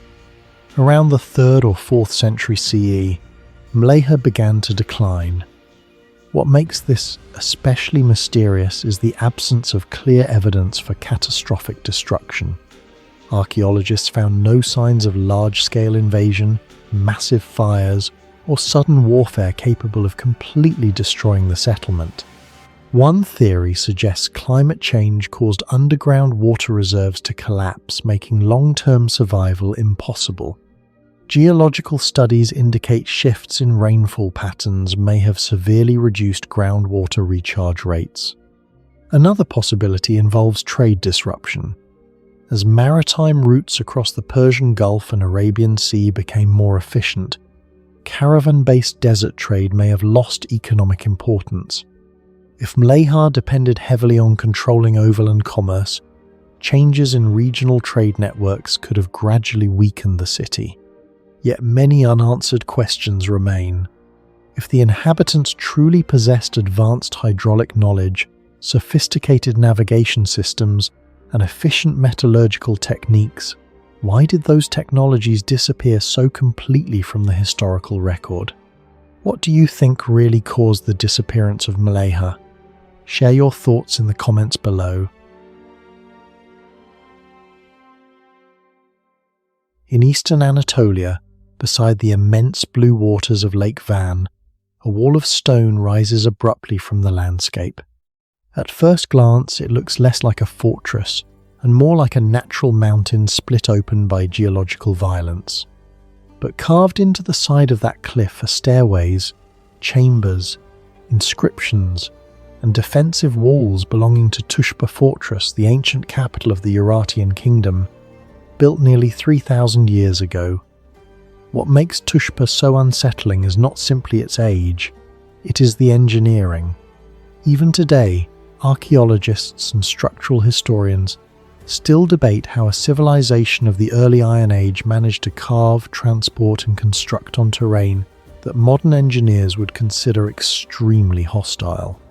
The first large-scale modern investigations of Tushpa began in the 19th century when European explorers travelling through the Ottoman Empire documented strange inscriptions cut high into the cliffs above Van. Early travellers believed the ruins belonged to Assyrians because the writing resembled Mesopotamian cuneiform. But in the 1820s and later through expeditions in the 1870s, researchers discovered that the inscriptions referenced kings of a previously misunderstood civilization, Urartu. Each excavation season revealed something new. One expedition uncovered rock-cut royal tombs hidden deep within the mountain. Another revealed massive cisterns and hydraulic channels. Later surveys found defensive terraces and stone foundations stretching across the cliffside, proving that Tushpa had once been a heavily fortified royal complex rather than a simple military outpost. The deeper archaeologists dug into Tushpa, the stranger the fortress became. The first mystery was the mountain itself. The citadel stands on a limestone ridge more than 100 meters high and nearly 2 kilometers long. The slopes are steep enough that in many areas even modern climbing equipment is required for safe access. Yet the Urartians somehow transformed this natural rock formation into a functioning royal capital. They carved staircases directly into vertical stone faces, some with remarkably even step geometry, despite severe erosion over thousands of years. In certain sections, the cuts are so straight that researchers compared them to later Roman quarrying techniques, even though the Romans would not dominate Anatolia until centuries later. This is where the technological debate begins. Iron Age tools in the 9th century BCE were still relatively primitive compared to later classical civilizations. Experimental archaeologists attempting to reproduce Urartian stone-cutting methods found that shaping hard limestone with early iron chisels required enormous labour and produced inconsistent surfaces. But many chambers in Tushpa display unusually smooth internal walls and sharply defined angles. Some cuts run several meters with almost no visible deviation. That level of precision becomes even more difficult to explain, considering many of these chambers were carved in confined spaces with minimal natural light. Among the most mysterious discoveries were the royal tomb chambers hidden inside the rock. These rooms were not built with stacked stone blocks like Egyptian pyramids or Mycenaean tombs. Instead, they were excavated directly into the mountain itself. The entrances are positioned high above the ground, accessible only through narrow carved pathways. Archaeologists still debate how workers transported tools, food, water, and illumination equipment into those spaces during construction. Some tombs contain ceilings and corners, approaching near-perfect geometric symmetry. Even slight angular errors during excavation would have ruined the chambers permanently because the rooms were carved from solid bedrock rather than assembled piece by piece. The engineering challenge becomes even more astonishing when compared to other ancient cliff structures. Persian royal tombs at Naqsh Rostam also used rock-cut architecture, but most date centuries later than Tushpa. Egyptian burial chambers often relied on broader excavation corridors and flatter terrain. Tushpa combined elevation, confined carving spaces, and steep mountain geometry all at once, making the fortress one of the most technically difficult construction sites of the ancient Near East. Then came the water mystery. Tushpa overlooks Lake Van, but the fortress itself sits far above the shoreline on dry, exposed stone. A large settlement at that elevation would require enormous quantities of water for drinking, storage, livestock and defence. Yet excavations uncovered reservoirs, cisterns, and evidence of sophisticated hydraulic systems integrated into the fortress. Researchers believe the Urartians connected Tushpa to broader canal networks built throughout the kingdom.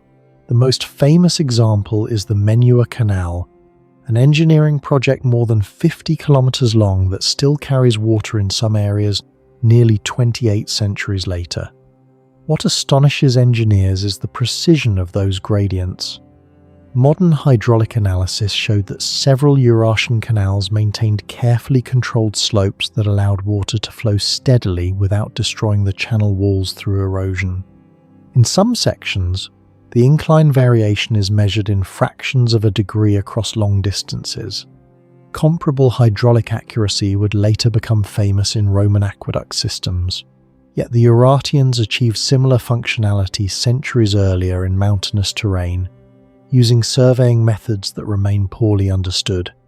Some archaeologists believe the Urartians used primitive astronomical alignment and long-distance sighting techniques to calculate elevation changes.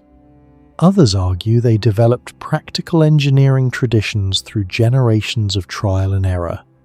But no theory fully explains how such precise hydraulic control was maintained over rugged volcanic terrain without advanced instruments.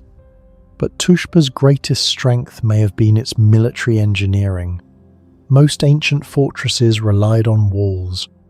Tushpa weaponized geography itself. Instead of leveling the mountain, the Urartians modified the terrain to create defensive choke points, steep approach corridors, and elevated firing positions. Certain access routes force attackers into narrow, exposed pathways, overlooked from above. Military historians have compared aspects of Tushpa's defensive logic to medieval hill fortresses built over 1,000 years later. The difference is that Urartu developed these concepts during a period when organized siege warfare was still evolving across much of the Near East. The layout suggests a sophisticated understanding of visibility, movement restriction, and terrain manipulation. Even today, modern soldiers studying ancient warfare note that assaulting Tushpa directly would have been devastatingly difficult without prolonged siege tactics. In many places, gravity itself became part of the fortress defense system.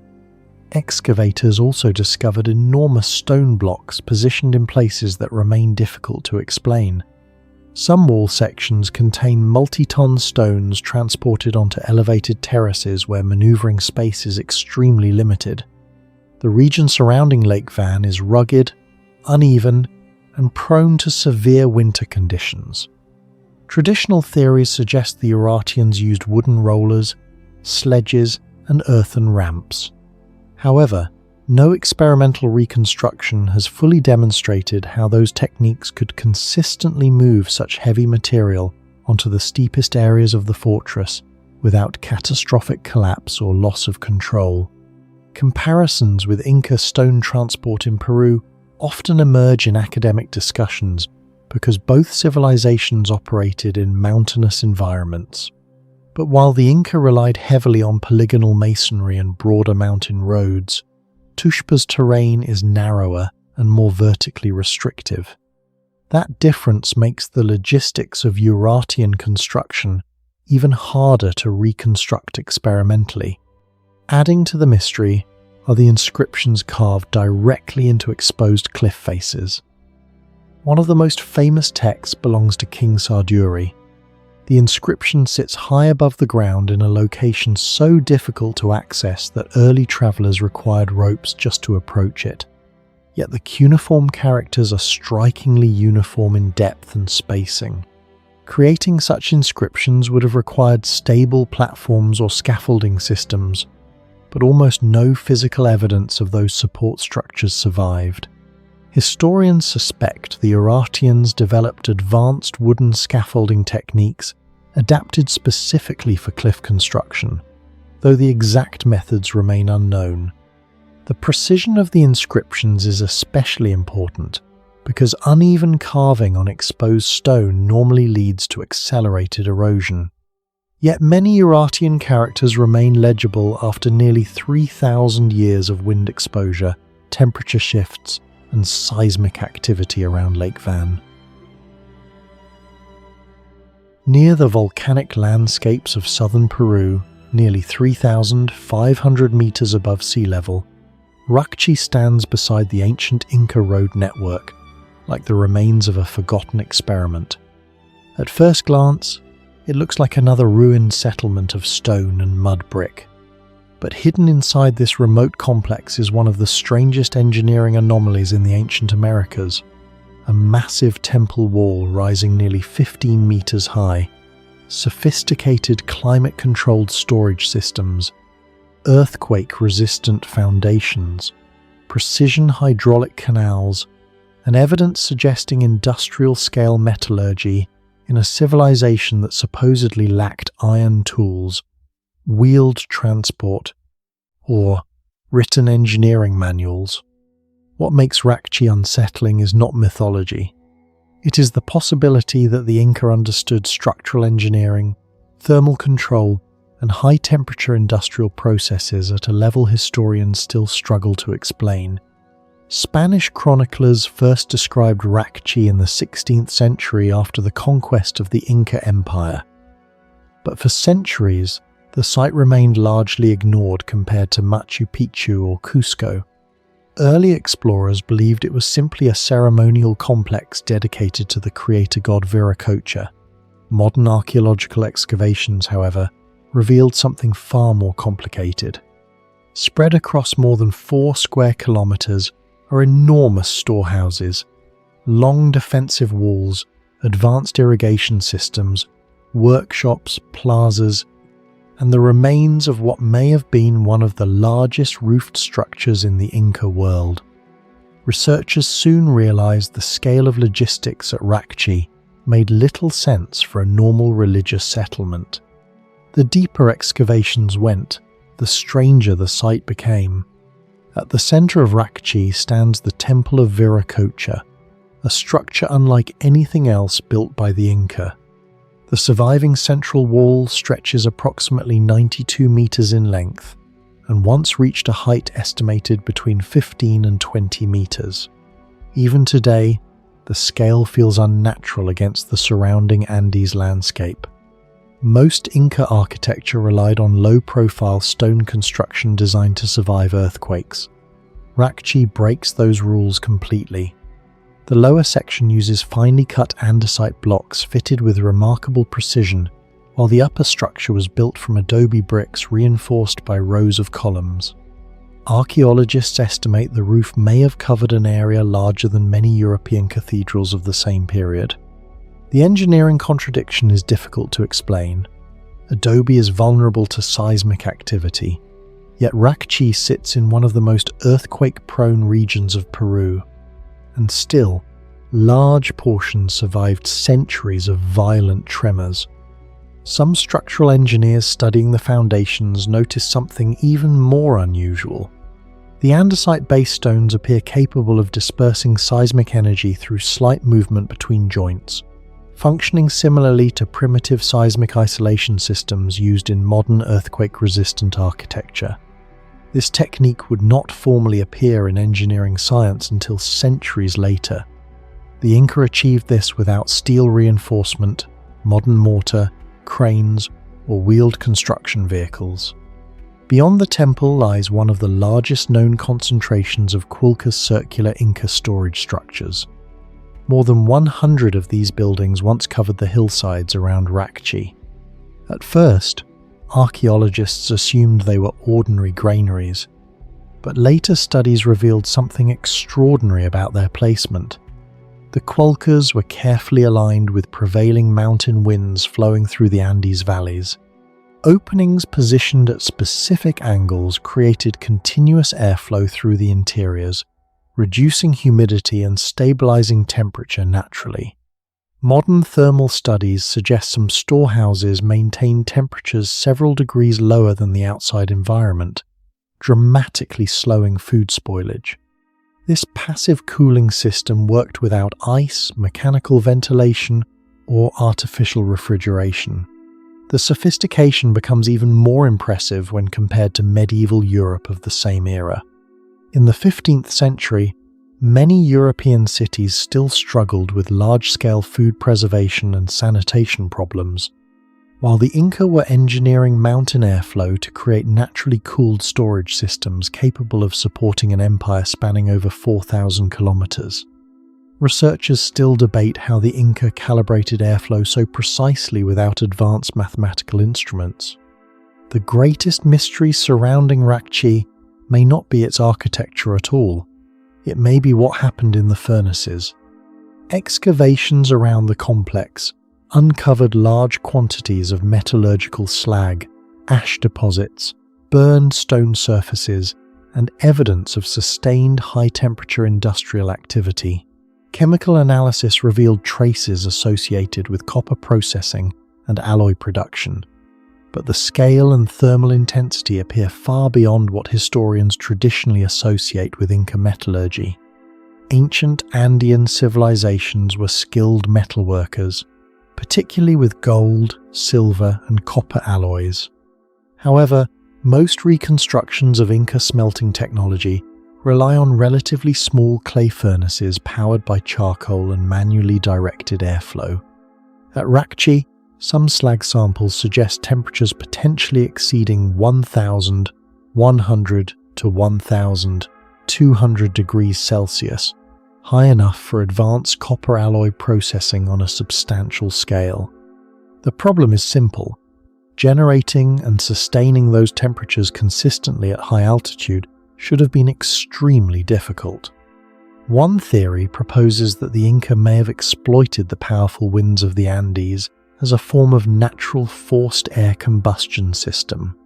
By positioning furnaces along specific wind corridors, they could dramatically increase oxygen intake and combustion efficiency, effectively creating primitive blast furnace conditions centuries before similar industrial principles transformed metallurgy in Europe. This theory gained attention because several workshop areas at Raqchi appear strategically aligned with dominant wind directions. Certain stone structures may even have functioned as airflow channels or heat regulators. If accurate, Raqchi would represent something astonishing: an ancient industrial complex using environmental engineering to manipulate combustion physics at a near-industrial level. Some researchers compare the site to early proto-industrial centers of the Old World, though no direct equivalent exists in the Americas during the same period. Unlike decorative metalworking found elsewhere in the Inca Empire, Raqchi may have operated as a specialized production hub integrated into imperial logistics and military supply systems. And yet, no complete explanation fully accounts for the scale of the thermal evidence discovered there. Water engineering at Raqchi presents another technical puzzle. Stone-lined canals run through the complex with gradients so precise that water flows continuously without creating destructive erosion. Several channels maintain remarkably stable flow rates despite uneven mountain terrain. Hydraulic engineers examining the site noted that many canal inclinations appear mathematically optimized for long-distance flow stability. Errors of only a few degrees would have caused sediment buildup or flooding. The Inca achieved this across rugged volcanic terrain without laser surveying equipment, steel measuring tools, or modern topographic mapping systems. Some canals also fed ceremonial fountains and agricultural terraces simultaneously, indicating an integrated understanding of pressure, distribution, and water allocation. In modern engineering terms, Raqchi functioned as a coordinated environmental system rather than an isolated settlement. Perhaps the most overlooked question is why Raqchi was built at all. The complex sat directly along the Cuapac Nian, the vast Inca road system stretching over 30,000 kilometers across West and South America. But the number of storage facilities at Raqchi far exceeds what local populations would have required. This has led some historians to suggest the site served as a strategic redistribution center for food, metals, military supplies, and state resources moving across the empire. Others believe it may have functioned as a hybrid religious-industrial complex where metallurgy, storage, administration, and ceremonial authority were concentrated together. If true, Raqchi challenges the common image of the Inca as purely stone builders and agricultural organizers. Instead, it points toward a civilization capable of regional-scale systems engineering involving thermodynamics, seismic adaptation, environmental airflow manipulation, and logistical optimization.